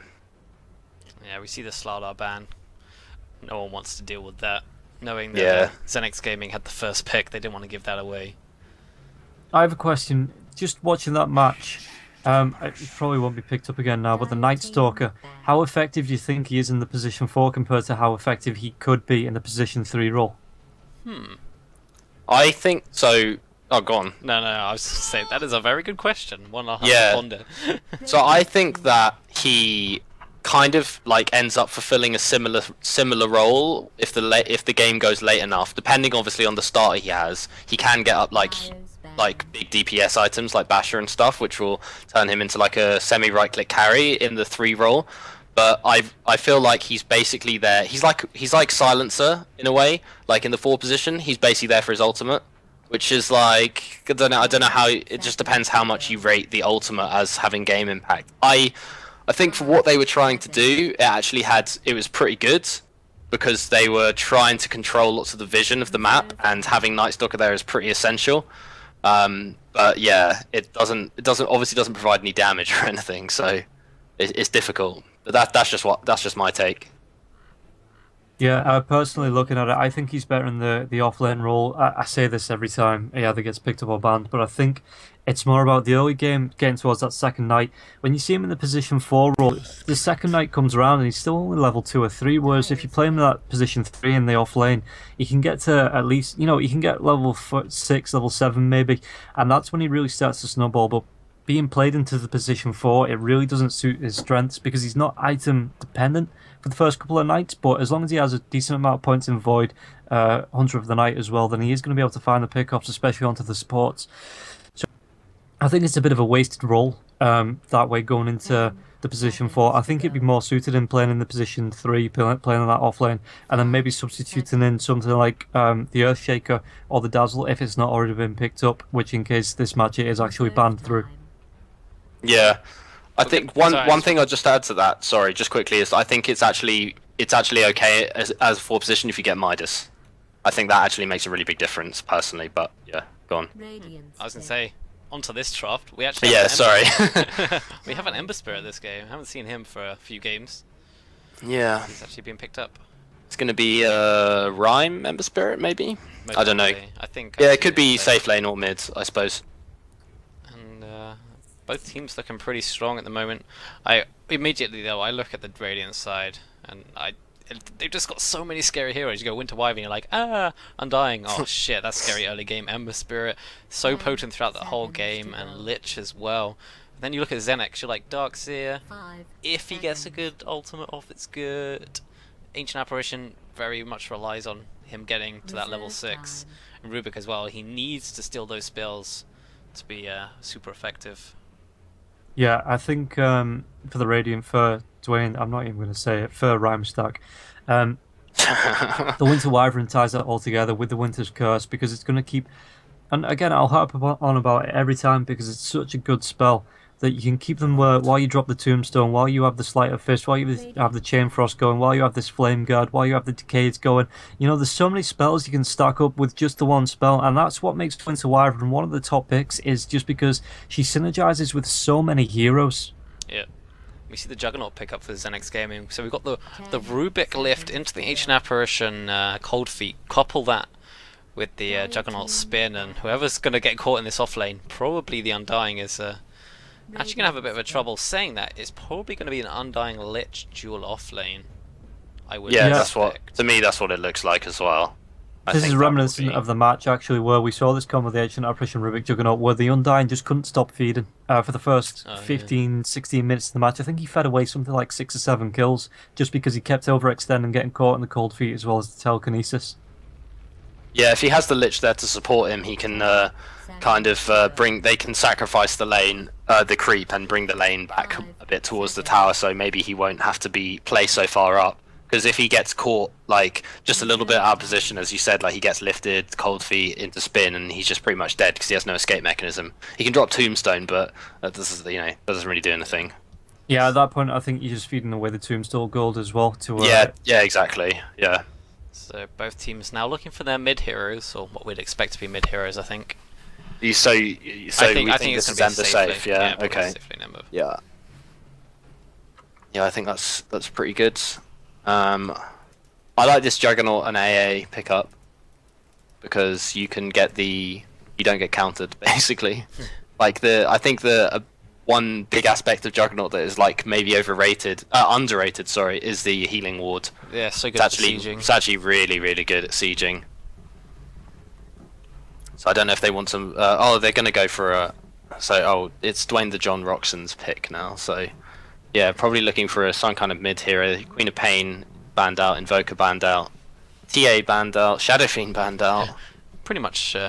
I guess lot of mid heroes banned out. Maybe they just put the Ember mid now and then try and pick up a safe lane carry. I don't know. Gyro still in the pool. There is Gyro. We know how much. Condrol likes to play that hero. Yeah, I'm sure. Condrol can only play Gyro. Was it Condrol that can only play Gyrocopter? Was that the... Doesn't matter, Beastmaster picked up anyway. Seems to be what he likes to play, yeah. But so... Is that a mid Beastmaster? Oh, yeah, it could be. Saw that earlier today. Not unheard of. It's pretty good. Yeah, let me get my words out. It also depends on what XENEX want to put mid, because I do think you're going to see the Darkseer offlane, you're going to see the Ancient Apparition Rubik Juggernaut in the safe lane. Actually, oh no, probably not. I was going to say you could probably see them go towards like an aggressive tri lane. Oh wow! It's the Huskar. Huskar again for me. Yeah, and his meat mid on the Huskar. Yeah. Okay. And it is. This feels like what they pull out when their backs are against the wall. They pull out the meat Huskar. No, this happened. I don't know if you remember Zambrella. I think that was his hero at Epic as well. Yeah, maybe. Yeah, I'm pretty sure he played that in the final to win. Oh, I'm getting booted again from the server. Alright. Just gonna reconnect quick. So the way I see it is like this Huskar, his early game effectiveness is going to be really good because it's primarily magic damage coming out from Radiant's side. I mean, once Ember Spirit gets some damage though, that's when the Huskar has to be really careful. But he's generally a hero that does pick up a fair bit of armor, so you might be able to survive just the Ember Spirit. Yeah, and I think the one thing that they don't have against the Ember Spirit is the silence. Like, they do have the lockdown in the telekinesis in the cold feet, but they don't particularly, once that wears off. In fact, once the telekinesis wears off, he's still going to be able to have, I think it's about half a second before the cold feet procs, where he will be able to get it running away if he's got one down. So I'd like to see the Rubik build to something like an Orchid or maybe even a Sheep later on in the game. Obviously he's not going to be able to get that straight away because that would just be ridiculous, but that's something that I think XENEX need to really be thinking about. Okay, I've managed to load back in now. Battle will Remember, you're the cameraman. I know, exactly, yeah. Oh, I was so worried. They got a nice Leshrac loading like a minute. Okay, so... So Rhyme is going to be going mid up against the Beastmaster, the Huskar, I guess. Yeah. This could be an interesting Axes are matchup. pretty good against against Huskar, actually. Yeah, because they're physical damage. Yeah.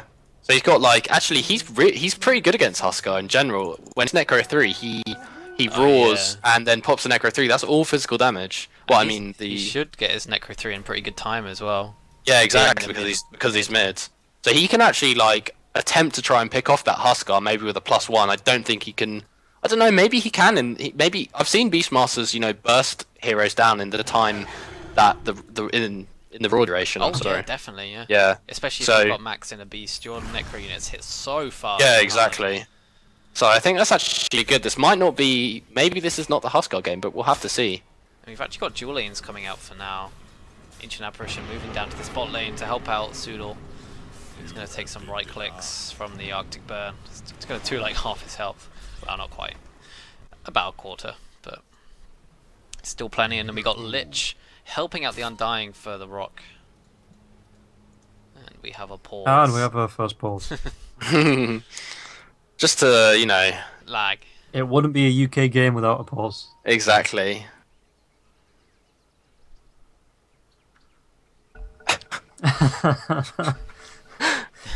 Wait, I've read this before.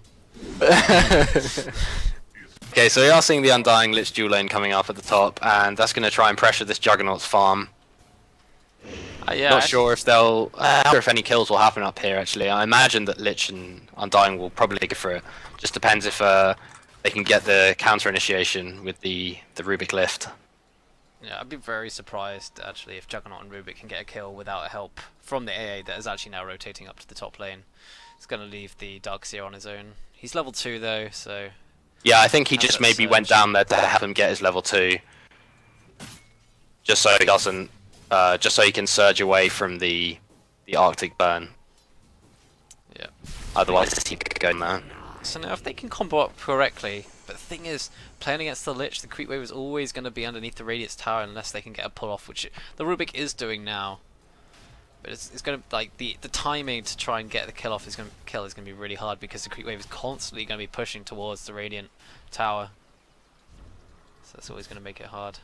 Darkseer looks to surge Oh, in the nice. spot lane. They get a D-ward actually at top. It's pretty good. Good for them. Just a little bit of aggression here coming out on Ichigo at the top lane. He's going to take a few right clicks. I think this is Oh, a dead Rubik. There is no cold feet. They haven't even. Ancient Apparition hasn't even leveled up. It doesn't matter. He gets rid of the tombstone, but in comes. Oh Jones wow, with the that Lich. Frost Blast. Yeah, no. And The Nova. Oh, Frost Blast, yeah. Alright, I always get hit. There's so many icy abilities in this game. Yeah.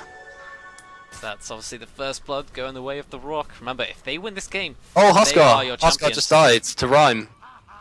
Oh jeez. Rhyme picked up a DD. Just axed him. Oh my god. The flame. And That's the specialist call coming out. So this is going to be one of the clowniest grand finals anyone's ever watched. That's so good because that's like who got the. Rhyme got the first blood on Lipo last game, didn't he? Well, this wasn't I the think first. it was, yeah. Yeah, he killed him as it was TA versus Invoker. Rhyme, what a player. It's quite funny. Yeah. So, remember, like I said, if the Rock win, they're through. They are the grand champions of UKDOTA. If that means anything to anyone. Means Like I say, everything to it means they're the best until Insomnia and the French come and kick everyone's ass. Yeah, So, true. Man, you're right. These wild axes, they do a lot of damage to the Huskar. He's only got Yeah, so I mean, annoying. 4 armor isn't bad, but it's still pretty decent damage. honestly, I think it would be better. I mean, Ancient Apparition, he's still not skilled anything. He is level 2 now, but I think it would be better if they sat the Ancient Apparition or even the Rubik in mid lane just to babysit the Huskar. Just because on the tri lane, you're not really going to be getting that many levels anyway from the experience that you have to show, even if you're taking the camps. So if you split the lanes 2-2-1, you're still getting that experience. Okay, the Huskar is going to get a bit behind, but it means he's going to get a bit more survival behind him when you've got someone like the Beastmaster that is putting the threat through. So it benefits everyone that way. And then once the Ancient Apparition is about level 4 or the Rubik, whoever moves down, then you can actually start rotating up and getting really aggressive on this tri-lane on the top. Yeah. You should become their coach. I heard coaches earn a lot of money. Ruffle. That would definitely be nice. But the top of the CS is the 3 Radiant heroes for now. Although they lift up onto the Undying plus the Cold Feet, they don't bring it back far enough. He throws down the Tombstone. Is he going to get frozen? He does not. They are going to spin and completely destroy it. It is only a level 2 Tombstone, so that's 4 hits. Yeah, the thing is as well is Jog's actually pretty good against the Tombstone because he auto attacks during Blade Fury, so he can just like be magic immune and Blade Fury and right click down the Tombstone. Yeah. So he's pretty good against Undying in that respect. Yeah, and I just think that Cold Feet was a bit of a miscommunication. It didn't come out in time for the telekinesis to be effective. So if it had come out straight away and it had been right underneath him, then I think that would have been a dead Undying. So maybe that's just it's a bit of nerves coming out because XENEX have been playing since 3 o'clock this morning. They've been playing for the last 8 hours, nearly 9 hours. So they're going to be a bit tired and the reactions aren't going to be completely the best. So it's just something that's to watch out for. Here it comes again. The telekinesis up. The Cold Feet wasn't even. They do have the touch if they want to go that way, but the Juggernaut is only just catching up. So Rockson had place. Does he back in? Does he try and go through? Because Darkseer drops. Sorry, at the bot lane. Deadmau5 does actually go in. Yeah, so he's going to go down. But it's actually not going to lead to anything as the Tombstone gets destroyed. And Deadmau5 is probably going to go down here. Oh my god! Chase. Although the Lich coming in, trying to do some damage to mute the spin. Here we go, the lift up is going to be an easy kill. Eventually. Yeah, he eventually goes down. So both offlaners going down there. That's the first kill for XENEX in the game. The Beastmaster rolls up mute now, throws down the axes, the right clicks are coming in, that's an easy kill going the way of Rhyme. Second kill he gets now in this mid lane, Husker. Yeah, it might potentially be worth swapping the Juggernaut and the Husker out because Juggernaut is going to be able to keep himself alive with that healing ward once he gets it, which he does. He actually has 1 point in it. He does have the spin as well, which is going to negate. Okay, it's not going to negate a lot, but it means he's going to be able to spin himself away. Like obviously the Raw's going to go through that. The Whirling Axes are going to be there, but it means while Rhyme comes in to auto attack him. Never mind, the leg break goes onto it. Rhyme might actually be dead. Yeah. Can they kill him? The right clicks, they do finally kill him. Husker is not going to go down to this Winter Wyvern either, so they get the revenge kill, I guess. Well, yeah, my point being, while the Juggernaut healing ward stays up, if the spin goes, even if he's rawed, the Beastmaster has to come in close and take a lot of damage to put a lot of damage out. Yeah, exactly, and then he can always turn around and, well, actually, he can't, I was going to say he could just turn around and Omni Slash in, but Beastmaster's never alone in me. No, with the balls, it's always going to proc on at least one, because he... Yeah, exactly, so that's quite significant, really. It's going to be that's kind of good against Jug. This Ember Spirit has got pretty decent farm, 33 CS, coming up to 8 minutes. Has been pressured a little bit, as you would expect from a Darkseer. But I wonder if he'll go for that BOT's build, or whether he'll get the Battle Fury first. Yeah, I think he goes... I'm surprised he hasn't got PMS, but I guess he doesn't actually need it against Darkseer. I think he just goes killer bots. Could go for Drum. Depends if he wants to fight, but I'm pretty sure we'll see bots build up of him. You don't pretty much never see the drums, and that's the first Necronomicon book for the Beastmaster. Rhyme getting a timely book there. Yeah, that's really nice. So he's going to be able to walk around the map and just control the whole map, really, with the vision of so you get the double boar, that was changing patches back. You get the double boar out, you get the hawk. You just manage to have so much vision of so much of the map. And he can go for aggressive pickoffs as well against Jug and Husker. Obviously, we've talked a little bit about the dynamics of those facing up against Beaster. But yeah, I think you're right that Rob, that Husker did need to get up that lane, because otherwise I think he was just going to feed. Like he's he's having a real tough time at mid, and they've just rotated him kind of into the jungle and actually given him basically a tri lane here at the moment. Yeah, and I think it's one of the better ways to do it, because again, the Juggernaut, he isn't really ever going to be caught out on top lane with his spin, with that healing ward. He does have his stout shield there as well, so I actually want to know what the build Watson into, because is he going to be building into a Mask of Madness for that extra farm potential in the jungle, or do you think he's going to go for something like, I don't know, with the extra farm that he's getting, with the extra space, do you think he's going to go for something like an Ag Scepter, or is there going to be some kind of, I want to say unique build, because there's a load of ways to build the Juggernaut, but, you know, something that's not as common. I feel like the Battle Fury is really good on Jug, actually. Bottom tower is being attacked. Which is maybe like a bit greedy, but it's like so like Jug's I'm really interested to see as well, because Jug's a weird one. Like when he was really big in 6.83, it was kind of like standard build to go Mom, like S and Y Scardy, exactly, yeah. And go that sort of way, but now you don't really get the Mom because of the reduced movement speed, and it's just not a build anymore. I honestly think Battle Fury is pretty good, but we'll have to see. The Chinese do that all the time. Yeah, it's really greedy, obviously. Like, you're not fighting. Well, I don't know. I think they can afford to, though, with this Ember Spirit game. They're gonna have to, because he's gonna want to try and. I think he has to go something like that, some kind of farming item, to be able to keep up with the Ember Spirit, because otherwise he's just going to get to a stage in the game where Ember Spirit hits such a big power curve, because he's got his key items up, and Watson's Water is just going to be left behind, only having the a level 3 Omni Slash. It's obviously big damage, but there's no real right click damage coming out other than the Huskar, but he's not even got his armlet yet at 10 minutes, which is yeah. I think the problem is now that the dual lane and not being able to find the pickoffs with the combo, the telekinesis and the cold feet, it's really killed off all the momentum that Juggernaut has here. Okay, he can go for something like a Battle Fury, like you say, and it means that, you know, he doesn't have to stick with that item for the entire match once he actually starts getting down and getting the rest of his items. But I think it's not great at coming from behind. I think now what they need to be looking to, especially seeing as they're losing map control with towers, they need to be looking towards those team fights and grouping up as 5. So I think the Mask of Madness still works there with the added attack speed when you're Omni Slashing. It does. Yeah, I just I meant the movement speed got reduced, which is part of the reason it's really good on Jug.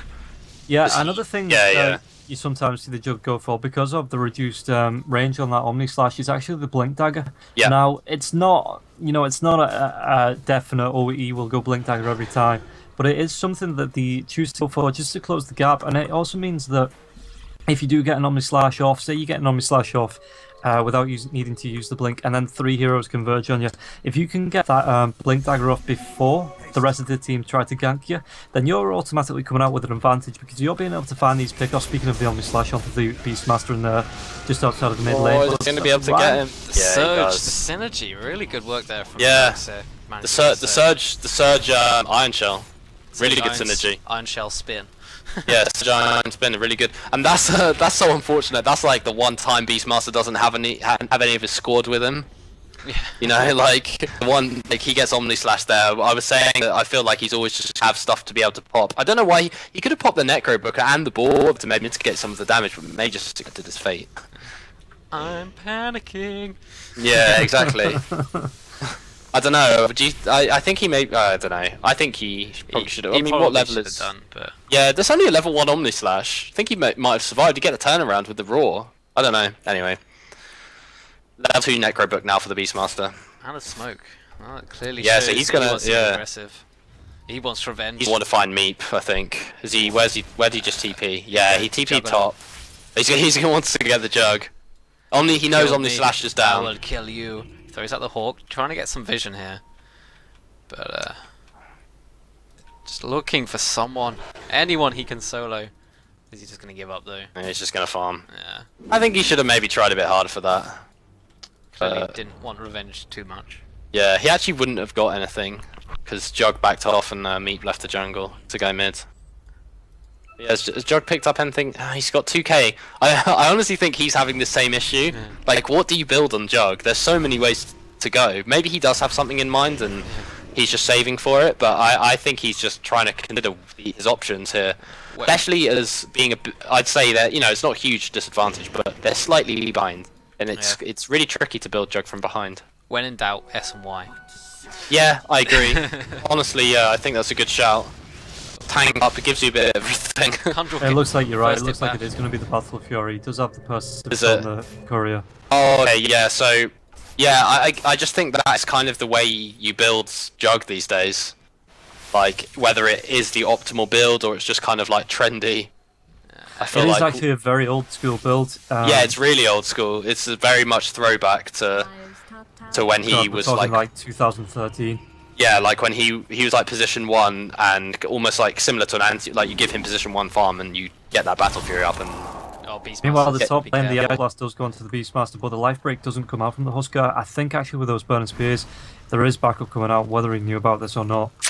Yeah, it's so cool. They don't have any vision. It's TP aggressive coming in from the Juggernaut. He does have his ultimate. Only level 1 though. He's actually only level 8, which is quite surprising. Oh, there's so much stuff as well. Like, the stuff. I want it. I want it. Stuff strat. Ember Spirit is actually only an item away from his Battle Fury, deciding not to go for the BOT. Oh, he didn't get bots. Okay, fair enough. He'll get bots after Battle Fury, I think. Maybe he gets perseverance bots. To close down the Ember Spirit now. It's been 15 minutes of pretty much firm for him. Okay, he's on 83, but he's got his 21 denies there, but he's been largely ignored. Whereas the Juggernaut's been pressured, the Huskar's been pressured. They need to start changing that around now. They need to start putting the pressure onto the Ember Spirit, putting the pressure onto the Beastmaster and saying, we're not going to let you get this free farm, because it just doesn't work for them. And Husker actually disassembling the Dominator to finish off his Amulet of Morgan. Yeah, he definitely wants that first. But 15 minutes... not even Helm, sorry. He's just got Morbid Mask and Armlet. He did have the Helm of the Dominator, but he disassembled it to finish off. Yeah, but he doesn't have both, is what I mean. At 16 minutes, yeah, it's like such a nightmare for him. Handel played mind games with Juggernaut. He was like, "God, I dare you to Omni slash me," because he had a run out. But obviously, Watson is not gonna be baited into such frivolities. More meta chat. Watson's Water actually went for treads. Or I don't know, it's kind of a small thing. But maybe he should have gone for phase. Jug? If you're going Battle Fury, I think treads is pretty good for the attack speed. Yeah, I think if he's planning eventually to go for that Blink Dagger as well, then you really don't need the phase speed. I'm not saying he is going to go for the Blink Dagger, and I know I'm going to keep harping on about the Blink Dagger. Nah. I think it is useful with the reduced range on the slash, so I think if he's thinking ahead, yeah, the power treads really do work a lot better than the phase boots. Yeah, and I guess, yeah, so I do personally prefer treads, just for the attack speed, because you want him to chop as much as he can. Yeah, so I played like Ember Spirit loads. Okay. And I always built phase, I always went drums, and I always then went Battle Fury. Scrub. And then someone introduced me to treads. And I was like, oh my god, you farm so much better with treads. Yeah, exactly. Yeah, no, I think phase are really underpowered. Actually. Oh, he's going for it. He's going to get remnants though. If he got bashed, he was dead then. Yeah. I think he gets one shot if he comes in and gets slighted. No, okay, he's just going to back out now. I think that's wise. But obviously, the Rock were paying attention to the last series, and they saw Meep taking the free Roshan on the Husker. Yeah, so, exactly. Ember Spirit's got to be careful. He does have a remnant behind though, so he's feeling pretty safe for now. I feel like Unmade got pretty caught out by that Husker pick. Yeah. Like he got a really quick Helm Armlet and then took a free Roche really early. Oh, the Roar comes out onto Juggernaut in the mid lane.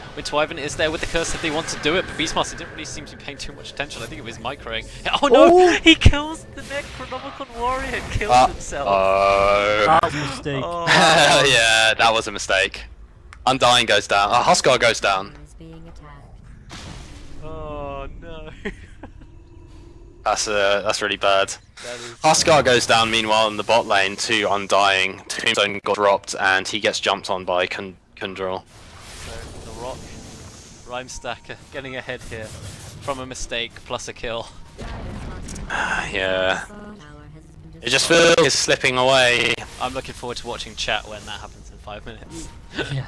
Honestly, though, looking at the lineup, I know Beastmaster can get big, but look at end game. I'm talking like if this goes for 50 minutes, you're really only looking at the Ember Spirit that's going to be able to carry this on his shoulders. Whereas for XENEX, you do have the Huskar, you do have the Juggernaut. So I think XENEX, it's in the best interest to push this as long as possible. The Omni Slash just bounced to creeps. He got so unlucky there. Oh, there was a TP out the wall, catching out 2 people. But here comes the Chain Plus. It's bouncing around, getting on creeps and the heroes alike, bouncing around, doing what they can. It's pretty powerful, doing lots of magic damage. They're trying to bring down the Tombstone. 2 dead on the Radiant already.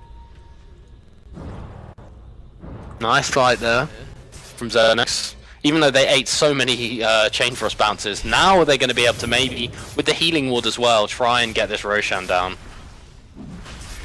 I think they might be able to. There's going to be another re-engagement here, but Jug's going to just spin away from the Arctic Burn. And yeah, 19 minutes, basically 20 minutes. Not the best, but that's what he's got. That's what he's working with, really. He's working at disadvantage. Yeah, Again, so hard to farm. Yeah, I think, like I was going to say, yeah, with the delays, with being pushed out of that lane, a 20-minute Battle Fury is actually really, really good. Yeah, exactly. Yeah, I was just about to say, like, he was just pressured so much with, and if you look at top, like the T2's actually gone. That's how much they pressured that lane in general. So he's just had no control of his jungle or the lane. So yeah, I think that's good. And if he can now try and just power farm a little bit, that's going to be a good little recovery from him. Beastmaster has the BOTs, so he sends himself to the bot lane to try and help push out this lane. I think they probably will get this fairly uncontested. That's such a good build for the Beastmaster as well. Yeah, it's so just good. Drop your Hawk and just... Yeah, I had that like exact same thought. I was just like, oh, that's so good. I really want to see... I was just about to say, I really want to see him like put the Hawk. Oh my god, did you see what happened? Dead out 5 from the high ground just did 1 decay on the very low. Oh no! The Winter Curse now to Rubik, they're going to kill him. But they get the Raw Juggernaut, are they spinning? Can they get enough damage to try and finish him off? The Ice Blast will let the 4-man back into the wall. It's quite successful, although not successful enough. The Omni Slash comes through. It was level 2, so there are a few bounces, but then now 5 doing some work. Beastmaster is going to fall, but that is for 4 heroes on the Radiant side. Buyback from Rubik, trying to do what he can. There's 2 supports defending the base up against these core heroes. Oh, and GG, well played. You don't even want to try. No, Deadmau5 has Ags. What? I didn't. Oh, really? Deadmau5 has Ags. I didn't even notice. Right. That's why he did so much damage. That's mad. Well, Okay. there it is. Right. The final's over. The Rock taking game 2 very convincingly there. And here we go. The grand finals. Your UK best Dota team is Rhymestack.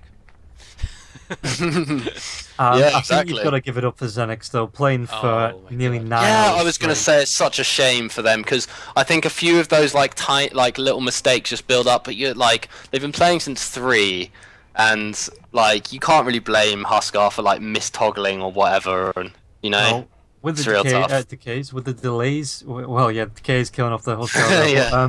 With the delays, with the pauses, with everything else that's come out, I think they've done really well to force all the way to the grand finals. I mean, if you looked at it, it started seeping into the game too against UN. Unmade, yeah. Unmade, yeah. But they didn't manage to bring that back, so I just think they thoroughly deserve the second place, and it's just a shame that they didn't get to be able to push this to a game 3.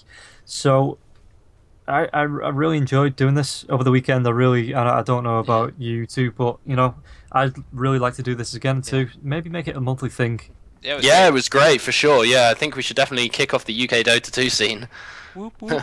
Again. I want to give a shout out to Soup. I mean, this guy organised everything. Yeah, big shout out to Soup. Himself. Yeah, he's been running it while he's been running the matches for the JDL. He's been He's been playing in the JDL, I think, as well, maybe. Yeah. So But yeah, good. Yeah, well done, Soup. Good effort.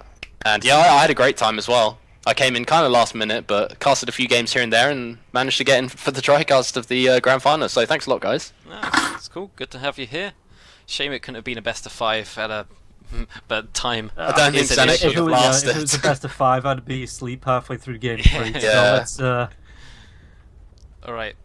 I think Well we're gonna wrap Well this up played. now. Thanks a lot, guys. Yeah, cheers. So, just to recap, I'm Zambrella. You can follow me on Twitter, Zambrella101. And actually, I'm going to let you guys have a little chat about yourselves. Yeah, I'm Robin Roll Gaming. You can get me on Twitch at /Robin Roll Gaming, which is ROBNROLLGAMING. I cast the JDL stuff. Well, I don't know if I'm actually going to be doing that because I don't think I'm going to hit the 40 game mark that I need to hit this season. But I'll be doing other stuff as well. Hopefully, I'll be seeing you either as a visitor or as a caster at Insomnia. Just casting Insomnia would be great. Dude, I want to do that so bad. We can do it either together. way, I'm going to be there, so you're not going to know who I am. But if I am casting, come up and say hello, because I would really enjoy that. And hopefully this becomes a monthly thing. I would really like to do this every single month, provided I get the weekend off work, a full weekend off work to do it. Yeah, and I'm Bateman Dota. You can follow me at DanScottL on Twitter. I just do a bit of casting here and there. Met Zambrella at Epic, did some cast there, and hopefully do some more in the future. And I'm hoping to be at iSeries as well in some capacity, so hopefully see you guys there. Thanks a lot.